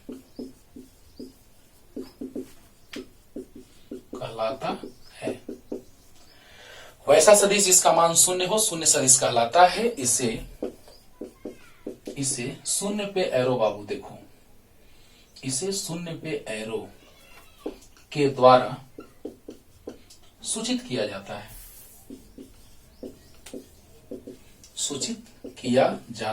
है। ओके, वैसा सदिश जिसका मान शून्य हो शून्य सदिश कहलाता है। इसे जीरो पर एरो के द्वारा सूचित किया जाता है। वाह रे वाह सर, जीरो पे एरो क्या मतलब है इसका? नहीं बतला रहे बच्चों, ध्यान से सुनिए। बस शून्य सदिश, एकांक सदिश जिसका मान एक हो, लेकिन उसका पूरा डिटेल आपको समझा दिए कि एकांक सदिश आई कैप एक्स अक्ष के धनात्मक दिशा में प्लस आई कैप, वाई अक्ष के धनात्मक दिशा में प्लस जे कैप और जेड अक्ष के धनात्मक दिशा में प्लस के कैप और ऋणात्मक दिशा में माइनस। वो हो गया एकांक सदिश। एकांक सदिश मात्रकहीन विमाहीन होता है। एकांक सदिश सिर्फ दिशा को बतलाता है और कुछ नहीं, उसका काम है सिर्फ दिशा को बतलाना। ओके, एकांक सदिश बराबर होता है सदिश बटा उसका मान। अब देखिए, शून्य सदिश जीरो वेक्टर और नल वेक्टर। वैसा सदिश जिसका मान शून्य हो शून्य सदिश कहलाता है। इसे जीरो वेक्टर, जीरो पर एरो द्वारा सूचित किया जाता है। क्या इसका मतलब है? आइए जल्दी से लिखिए इतना।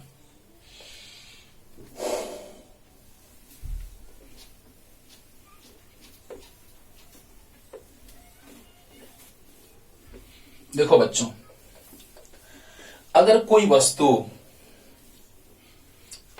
वस्तु ध्यान से सुनिएगा, अगर कोई वस्तु मूल बिंदु से चलनी प्रारंभ करनी ही वाली है तो उसका जो वेग सदिश होगा प्रारंभिक वेग सदिश वो शून्य सदिश होगा कि नहीं होगा? प्रारंभ में चलना प्रारंभ करने वाली है तो शून्य सदिश प्रारंभिक वेग, सही बात है। यानी प्रारंभिक वेग जीरो होता है, यानी सदिश है, क्योंकि एक निश्चित दिशा में वो किसी भी दिशा में जाए, ये जरूरी नहीं है फिक्स डायरेक्शन है। जीरो है तो भाई किसी दिशा में जा सकता है। हाँ, अगर उस पर हमारा ध्यान रहेगा कि हाँ इसी दिशा में जा रहा है, तब ना बात करेंगे कि उस दिशा में जा रहा है, लेकिन ऐसे तुमको पता नहीं है कि किस दिशा में जाने वाली है। यस, अब देखिए बच्चों, नियत वेग से गतिशील किसी वस्तु का बात किया जाए तो उसका त्वरण जो होगा वह शून्य सदिश होगा। अच्छी बात है। किसी निश्चित दिशा में जा रही है, अगर एक्सीलरेटर हाँ एकदम फिक्स है, लेकिन अगर हाँ तो क्या होगा? उसका वेलोसिटी इंक्रीज करेगा। वाह रे वाह। तो बताइए बच्चों कि अगर कोई वस्तु नियत वेग से गति कर रही है उसका त्वरण सदिश शून्य होगा। एकदम सही बात है। सोचो बच्चों, अगर कोई वस्तु नियत वेग से जा रही है, उसका एक निश्चित दिशा तो है लेकिन त्वरण शून्य है। हाँ, अगर निश्चित वेग से जा रही है, इसका वेग मान लिया जाए कि एक्स अक्ष के धनात्मक दिशा में जा रही है, एक्स अक्ष के धनात्मक दिशा में जा रही है नियत वेग से, तो उसका त्वरण जीरो होगा, शून्य होगा इंटू टी। सही बात है। क्लियर हो रहा है बच्चों? तो नियत वेग से गतिशील वस्तु का अगर त्वरण सदिश से पूछा जाए तो कितना होता है? शून्य सदिश होता है। क्लियर होगा। लेकिन अगर एक बात और देखें हम लोग, कोई वस्तु जा रही है एक्स अक्ष के धनात्मक दिशा में, तो सदिश मतलब उसका मान और उसकी दिशा। क्या बात है। और अगर वही फिर से पहुंच गई यहीं पे, तो अब हम सदिश लिखेंगे, बी सदिश मान लेते हैं, बी सदिश। तो बताइए बच्चों कि उतना ही दूरी तय हुआ। चलो ना ये सदिश ही लिख लेते हैं, माइनस में आ जाएगा वो। हाँ, मान और उसकी दिशा माइनस आई कैप। तो बताइए बच्चों, जितना आगे गया उतना ही पीछे गया। दोनों जोड़ के देखिए, कट का जीरो आ जाएगा, है ना। ए डैश सदिश कर लेते हैं क्योंकि माइनस है तो डैश कर देते हैं। आगे है तो प्लस और पीछे है तो माइनस। दूरी उतना ही है इसलिए मान वही है। समझना बच्चों। ए सदिश आगे जितना उतना ही पीछे, परिमाण समान लेकिन दिशा विपरीत। आगे प्लस आई कैप, पीछे माइनस आई कैप, दूर के कितना गया? जीरो सदिश। जीरो सदिश यानी हम कह सकते हैं कि ए सदिश प्लस माइनस ए सदिश, आगे तो प्लस है पीछे तो माइनस है, आगे तो प्लस है और पीछे तो माइनस है, कट के कितना सदिश? जीरो सदिश। अब देखिए बच्चों, जीरो सदिश से अगर हम किसी संख्या में गुना करते हैं, हाँ, तो बताइए बच्चों कि वह जीरो सदिश ही आता है, या जीरो से किसी सदिश में गुना किया जाए तो जीरो सदिश आएगा, या मान लिया जाए कि कुछ कांस्टेंट इंटू ए सदिश और कुछ कांस्टेंट इंटू बी सदिश है, तो ये तभी बराबर होंगे जब ये भी जीरो सदिश होंगे। क्या ये बात समझ में आ रहा है कि नहीं आ रहा है? आ रहा है ना? बताइए बच्चों, अगर लैम्डा में जीरो सदिश से गुना कर दिया जाए तो जीरो सदिश आएगा, अगर जीरो सदिश में ए सदिश में जीरो से गुना कर दिया जाए तो जीरो सदिश आएगा, क्योंकि इसका दिशा था लेकिन जीरो से गुना हुआ इसलिए जीरो सदिश। ये भी दोनों बराबर तब होंगे जब दोनों जीरो सदिश होंगे, तो एलएचएस बराबर आरएचएस, क्योंकि एलएचएस में भी जीरो सदिश और आरएचएस में भी जीरो से कुछ से गुना होगा, तो जीरो से कुछ में गुना होगा जीरो आएगा। क्लियर हुआ? वाह, तो जल्दी लिखिए बच्चों।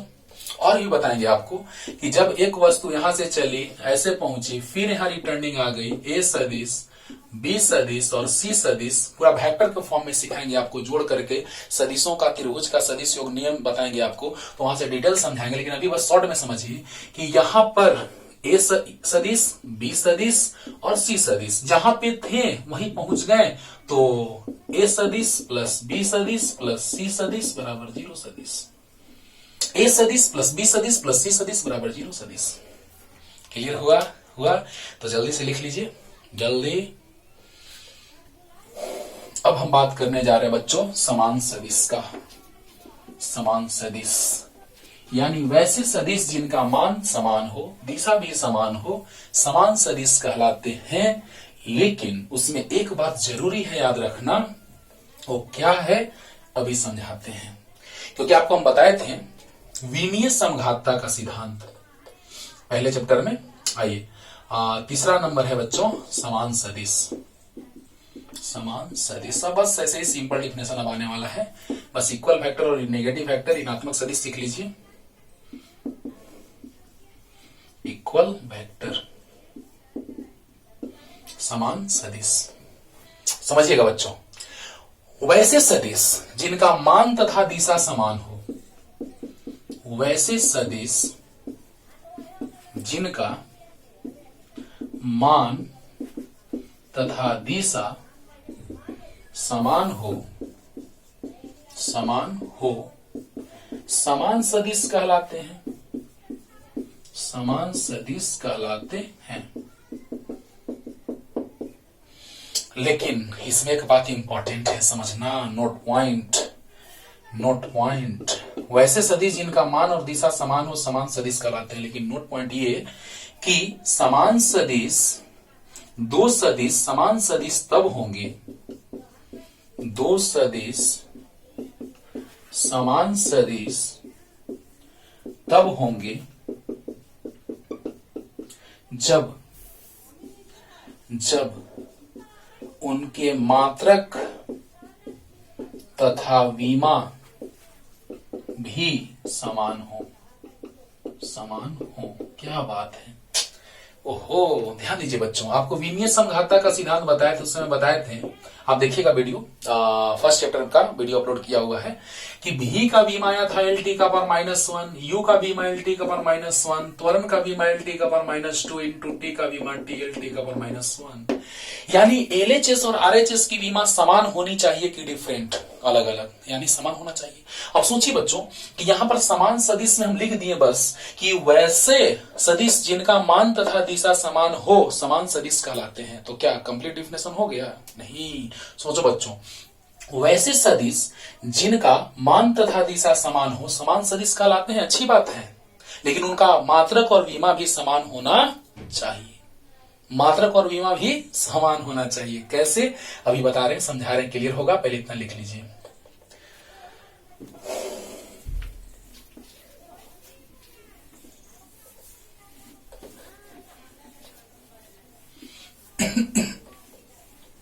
अच्छे से पहले बेसिक लेक्चर को अच्छे से देख लीजिएगा बच्चों, है ना। उसके बाद आगे तो ऐसे ही एकदम आप फूक के उड़ा देंगे कॉन्सेप्ट को, है ना। देखिए ध्यान से, समान सदिश, जैसे मान लिया जाए कि एक वस्तु गया, उसका विस्थापन है मान लिया जाए 10 मीटर प्लस आई कैप, और एक वस्तु का वेग जो है वो है 10 मीटर प्रति सेकंड प्लस आई कैप। तो क्या ये दोनों समान हो जाएंगे? समान हो जाएंगे। गलत बात। क्यों समान नहीं होंगे? क्योंकि इनका मात्रक या विमा समान नहीं है। इसका विमा एल हो जाएगा, इसका विमा एल टी का पर -1 हो जाएगा। क्या समान है? तो लग रहा है कि सर ये तो मान बराबर है दोनों का, ये भी 10 ये भी 10। नहीं, थोड़ा सा इस पे भी ध्यान रखना है बच्चों। ओके, सही बात है, दिशा भी समान है, मान भी समान है, लेकिन मात्रक अलग अलग है। अगर 10 मीटर आप गए और 10 मीटर प्रति सेकंड से गए तो दोनों का मतलब एक ही नहीं है। यानी वेग और, ध्यान देना, वेग और विस्थापन बराबर नहीं होगा। यानी अगर सदिश बराबर है तो हम लिख सकते हैं कि ये सदिश बराबर 10 न्यूटन प्लस आई कैप और बी सदिश बराबर भी 10 न्यूटन प्लस आई कैप। यानी ये दोनों सदिश बराबर होंगे। बोलिए बच्चों, यानी कि ये दोनों का मान भले बराबर है लेकिन दिशा भी बराबर है, लेकिन दोनों का मात्रक बराबर नहीं है। यानी दोनों का मान भी बराबर है, दोनों का दिशा भी बराबर है और दोनों का मात्रक भी बराबर है, तो विमा भी बराबर है। ओके, समझिए बच्चों ध्यान से कि वैसे सदिश जिनका मान सदिश सदिश सदिश यानी कि उसका मान भी बराबर है। सही बात है, 10 तो 10। दोनों का दिशा भी बराबर है, ये भी सही है। दोनों का मात्रक भी बराबर है, तब ना समान होगा। क्या बल कार्य के बराबर हो जाएगा? कार्य तो ऐसे अदिश राशि है, बल वेग के बराबर हो जाएगा? नहीं। मान बराबर होने से क्या होगा? बल वेग के बराबर हो जाएगा? नहीं होगा। ओके, तो जल्दी से लिख लीजिए बच्चों। अब देखिए बच्चों, अब छोटा छोटा डिफिनेशन आने वाला है, तुरंत क्लियर हो जाएगा सब, बस ध्यान से सुनिए। अब हम बात करने जा रहे हैं ऋणात्मक सदिश या विपरीत सदिश का। जो भी नंबर हो, 1 2 3 4 नंबर, विपरीत या ऋणात्मक सदिश। ऋणात्मक सदिश, ऑपोजिट और निगेटिव वेक्टर। समझिएगा बच्चों ध्यान से। ऑपोजिट और निगेटिव वेक्टर, वैसे सदिश जिनका मान समान हो लेकिन दिशा एक दूसरे के विपरीत हो। वैसे सदिश जिनका मान समान हो लेकिन दिशा एक दूसरे के विपरीत हो। तो वैसे सदिश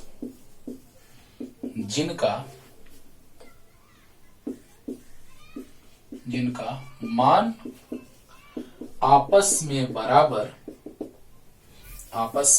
बराबर परंतु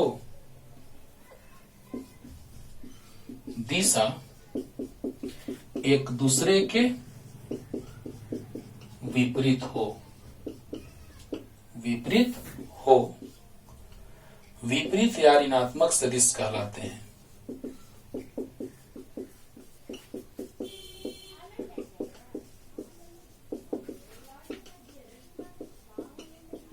वाह, अब सोचो बच्चों, एक सदिश आगे है तो एक सदिश पीछे है। ओके, तो बताइए ए सदिश जो है वो -b सदिश के बराबर है। मान तो बराबर है, दोनों साइड मॉड ले लीजिए। माइनस का मॉड प्लस होता है बच्चों, तो ए का मॉड ए और माइनस का मॉड प्लस और बी सदिश का मॉड बी। यानी ए बराबर बी है, मान आपस में बराबर है लेकिन दिशा एक दूसरे के विपरीत है। आगे मतलब प्लस तो पीछे मतलब माइनस। अगर आप पीछे को ही प्लस मान लेंगे तो आगे माइनस होगा, यानी दोनों एक दूसरे के क्या होगा? विपरीत होगा। अगर आपने ऊपर प्लस मान लिया तो नीचे माइनस, नीचे आपने प्लस मान लिया तो ऊपर माइनस। मानने के ऊपर है, कुछ भी मान सकते हो। अब देखो बच्चों, लेकिन हम लोग आगे को प्लस ही मानते हैं, इसलिए आगे प्लस तो पीछे माइनस। यानी क्या? वैसे सदिश जिनका मान आपस में बराबर परंतु दिशा एक दूसरे के विपरीत हो, विपरीत या ऋणात्मक सदिश कहलाते हैं। तो मान बराबर, मॉड ले लिए, ए सदिश आगे माइनस बी सदिश पीछे, दोनों साइड मॉड ले लिए, माइनस का मॉड प्लस, यानी कि ए और बी का मान आपस में। मान को ऐसे लिखते हैं बच्चों, याद होगा आपको कि सदिश ए का मान मतलब ए। सब कुछ समझाया, अच्छे से आराम से देखना लेक्चर को, बहुत मजा आएगा, बहुत अच्छे से समझ में आएगा सब। अब देखो, विपरीत या ऋणात्मक सदिश हो गया, लेकिन अब इसी में दो डिफिनेशन पे हम आ रहे हैं। एक है समानांतर तो एक है प्रति समानांतर। समानांतर ये जरूरी नहीं है कि बराबर ही होगा, प्रति समानांतर ये जरूरी नहीं है ध्यान देना कि ऋणात्मक सदिश के बराबर ही होगा। ऋणात्मक मतलब क्या कि दोनों एक दूसरे के बराबर हैं, मान आपस में बराबर हैं, दिशा एक दूसरे के विपरीत हैं। तो आइए बच्चों, समानांतर में बच्चे कंफ्यूज रहते हैं कभी कभी, जल्दी से लिख लीजिए, इतना लिखिएगा जल्दी से। अब देखिए बच्चों,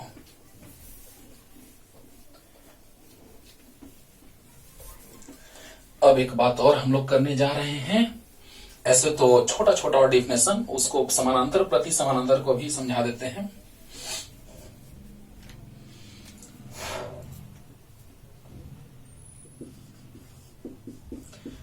नेक्स्ट जो भी वो डेफिनेशन, जो भी नंबर, समानांतर सदिश, पैरेलल वेक्टर। नाम से पता चल रहा है कि वैसे सदिश जो एक ही दिशा में हो, है ना, वैसे सदिश जो एक ही दिशा में या एक दूसरे के समानांतर हो, समानांतर सदिश कहलाते हैं। बोलिए बच्चों, वैसे सदिश जो एक ही दिशा में या एक दूसरे के समानांतर हो, समानांतर सदिश कहलाते हैं। जैसे एक ये सदिश ए है और एक सदिश बी है, समानांतर है। लेकिन जरूरी है कि समानांतर है तो बराबर ही होगा? जरूरी नहीं है, बराबर हो भी सकता है या नहीं भी हो सकता है। 100% हम नहीं कह सकते हैं कि समानांतर है तो बराबर होगा ही होगा, यानी समान सदिश होगा ही होगा।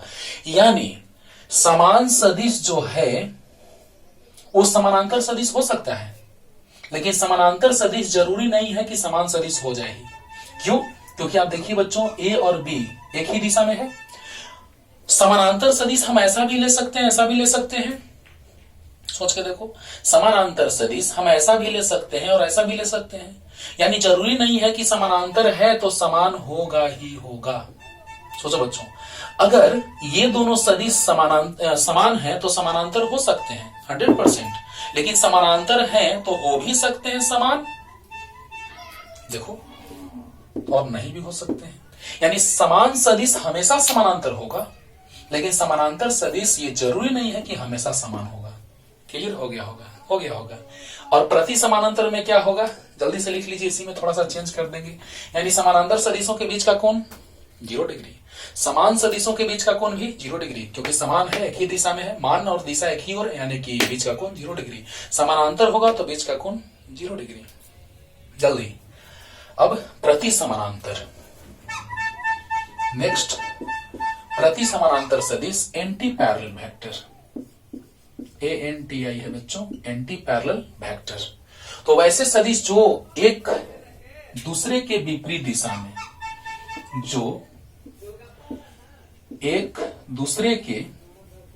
वैसे सदिश जो एक दूसरे के विपरीत दिशा में फिर से लिखना पड़ेगा, फिर से लिख देते हैं।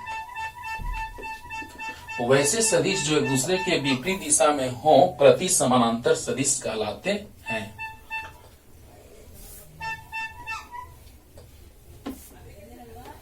देखो बच्चों, वैसे सदिश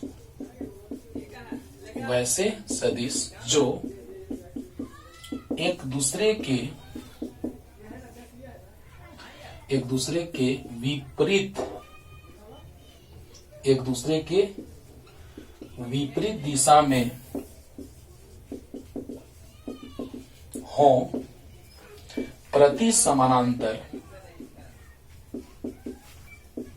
प्रति समानांतर सदिश कहलाते हैं।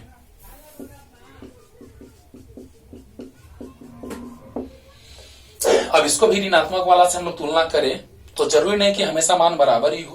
प्रति समानांतर में अगर एक आगे है ए, तो इसका मान अलग है और इसका मान अलग है। ओके, तो दोनों के बीच का कोण कितना डिग्री? 180 डिग्री होगा। एक आगे है, देखो बच्चों, समानांतर मतलब दोनों एक ही दिशा में, समानांतर मतलब दोनों एक ही दिशा में, और एक ही दिशा में होंगे तो बीच का कोण 0 डिग्री, लेकिन प्रति समानांतर होंगे तो बीच का कोण 180 डिग्री। वाह रे वाह। यानी ऋणात्मक सदिश से अगर इसको तुलना किया जाए तो ऋणात्मक सदिश में एक दूसरे के विपरीत था, लेकिन दोनों का मान समान था, ऋणात्मक। अगर एक धनात्मक है, धनात्मक मतलब +10, तो ऋणात्मक तो -10। +10, एक वस्तु पर +10 न्यूटन का बल लग रहा है आगे की ओर, तो एक बल लग रहा है 10 न्यूटन का पीछे की ओर, तो ये है -i, तो ये है +i, कट के 0 आ जाएगा। ये था ऋणात्मक सदिश या विपरीत। लेकिन इस विपरीत का मतलब ये जरूरी नहीं है कि समान ही हो, समान हो भी सकता है और नहीं भी हो सकता है।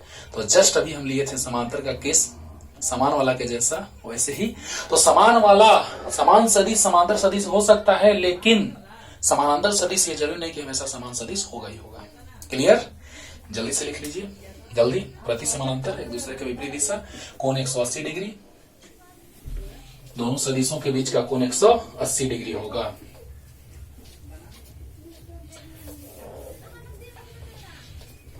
अब बात करते हैं बच्चों समतलीय सदिश का। वैसे सदिश जो एक ही तल में उपस्थित हों, समतलीय सदिश हो गया। समतलीय सदिश, कोप्लेनर वेक्टर। वैसे सदिश जो एक ही तल में उपस्थित हो, समतलीय सदिश हो गए। वैसे सदिश जो एक ही तल में उपस्थित हो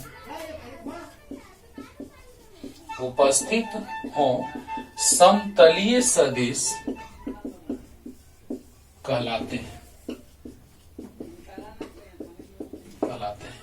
अब अगर हम उदाहरण के लिए लेके चले बच्चों, तो ये देखिए, तो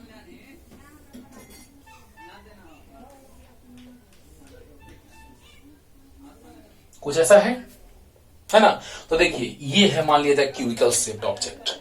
तो यहां पर इस तल में एक सदिश है यहां पर, और इसी तल में एक और सदिश ले लिए। तो इसमें कितने तल हैं? 1 2 2 2 4 2 6, हाँ 6 सरफेसेस। तो 2 4 6 तल है। तो एक तल ये है, एक तल ये है, एक ऊपर, एक नीचे, एक सामने और एक पीछे। तो इस तल में सदिश कैसे भी रहे वो समतलीय हो गया। एक ही तल में उपस्थित 3 सदिश है मान लिया जाए, तो तीनों समतलीय हो जाएंगे। अगर असमतलीय होंगे तो आप इसी से आप आराम से डिफिनेशन बना सकते हैं कि वैसे सदिश जो समान तल में उपस्थित नहीं हो। देखिए, इससे आप आराम से एक डिफिनेशन बना लेंगे बच्चों। वैसे सदिश जो एक ही तल में उपस्थित हो, जैसे इस तल में 1 2 3, किधर भी लो, लेकिन इसी तल में होना चाहिए। तो इसी तल में स्थित होगा तो समतलीय होगा। तो बताओ, इस तल में उपस्थित है तो समतलीय सदिश है सब। अगर इसी तल में नहीं होता, कोई इस तल में होता है, तो कोई इस तल में, कोई इस तल में, तो असमतलीय। यानी असमतलीय सदिश का डिफिनेशन आप आराम से बना सकते हैं। वैसे सदिश जो एक ही तल में उपस्थित नहीं हो, असमतलीय सदिश कहलाते हैं, और वैसे सदिश जो एक ही तल में उपस्थित हो, समतलीय सदिश कहलाते हैं। जल्दी लिखिए, जल्दी हो गया। चलिए बच्चों, नेक्स्ट बात करते हैं हम लोग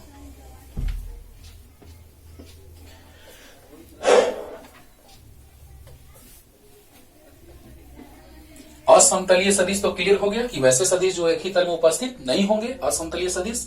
नेक्स्ट ध्यान दीजिएगा बच्चों, नेक्स्ट हम लोग बात करने जा रहे हैं कि सहप्रारंभिक सदिश या समप्रारंभिक सदिश। समप्रारंभिक सदिश, ऐसे बहुत सारे सदिश हैं, लेकिन मेन सदिश का हम बात कर ले रहे हैं। समप्रारंभिक भी लिखा जाता है, सह प्रारंभिक भी लिखा जाता है, सह आदिम सदिश भी लिखा जाता है, कोइनिशियल।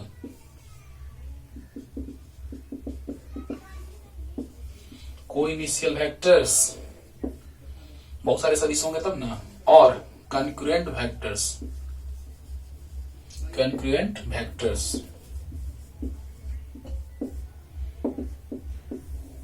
तो वैसे सदिश जिनका प्रारंभिक बिंदु एक ही हो। प्रारंभिक बिंदु क्या हो बच्चों? एक ही हो या समान हो। समान हो या एक ही हो, एक ही हो। सह प्रारंभिक या समप्रारंभिक, समप्रारंभिक सदिश कही जाती है, समप्रारंभिक सदिश कही जाती है।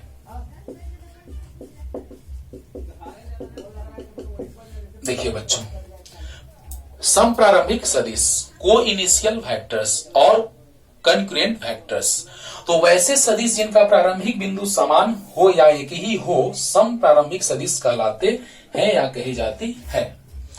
जैसे मान लिया जाए कि एक सदिश ये है, एक सदिश ए है, एक सदिश बी है, एक सदिश सी है, तो सारे सदिश जो हैं वह समप्रारंभिक सदिश हैं या सह प्रारंभिक सदिश है या सह आदिम सदिश है, क्योंकि सभी का प्रारंभिक बिंदु समान है, समान है, समान है। सभी का प्रारंभिक बिंदु क्या है बच्चों? समान है। क्या कहलाएगा? सह प्रारंभिक सदिश कहलाएगा। सिंपल सा बात है, याद हो गया होगा। जल्दी से उतारिए।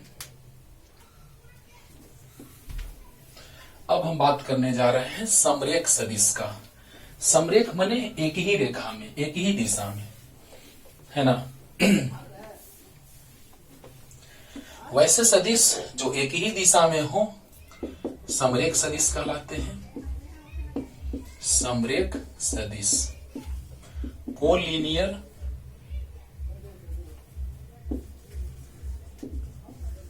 वेक्टर्स। वैसे सदिश जो एक ही दिशा में हो, एक ही दिशा में हो समरेख सदिश कहलाते हैं, समरेख सदिश कहलाते हैं। फिर से वही बात, ये जरूरी नहीं है कि एक ही दिशा में है तो बराबर ही होगा, बराबर हो भी सकता है और बराबर नहीं भी हो सकता है। वाह रे वाह। वैसे सदिश जो एक ही दिशा में हो समरेख सदिश कहलाते हैं। तो ये जरूरी नहीं कि तीनों बराबर भी हो, कोई छोटा भी हो सकता है, कोई और भी बड़ा हो सकता है, लेकिन दिशा एक ही ओर होगा। क्लियर होगा बच्चों? तो बस अच्छे से पढ़िए। पहले डिफिनेशन हमने क्लियर किया, पूरा बेसिक कॉन्सेप्ट है ये। आप अगर ज्यादा बड़ा वीडियो लगे 2 स्टेप में करके देख लीजिए, लेकिन अच्छे से देखिए। समरेख सदिश मतलब क्या कि वैसे सदिश जो एक ही दिशा में हो समरेख सदिश कहलाते हैं। चाहे बड़ा भी हो सकता है, छोटा भी हो सकता है, लेकिन एक ही दिशा में होगा। तो अच्छे से पढ़ते रहिए।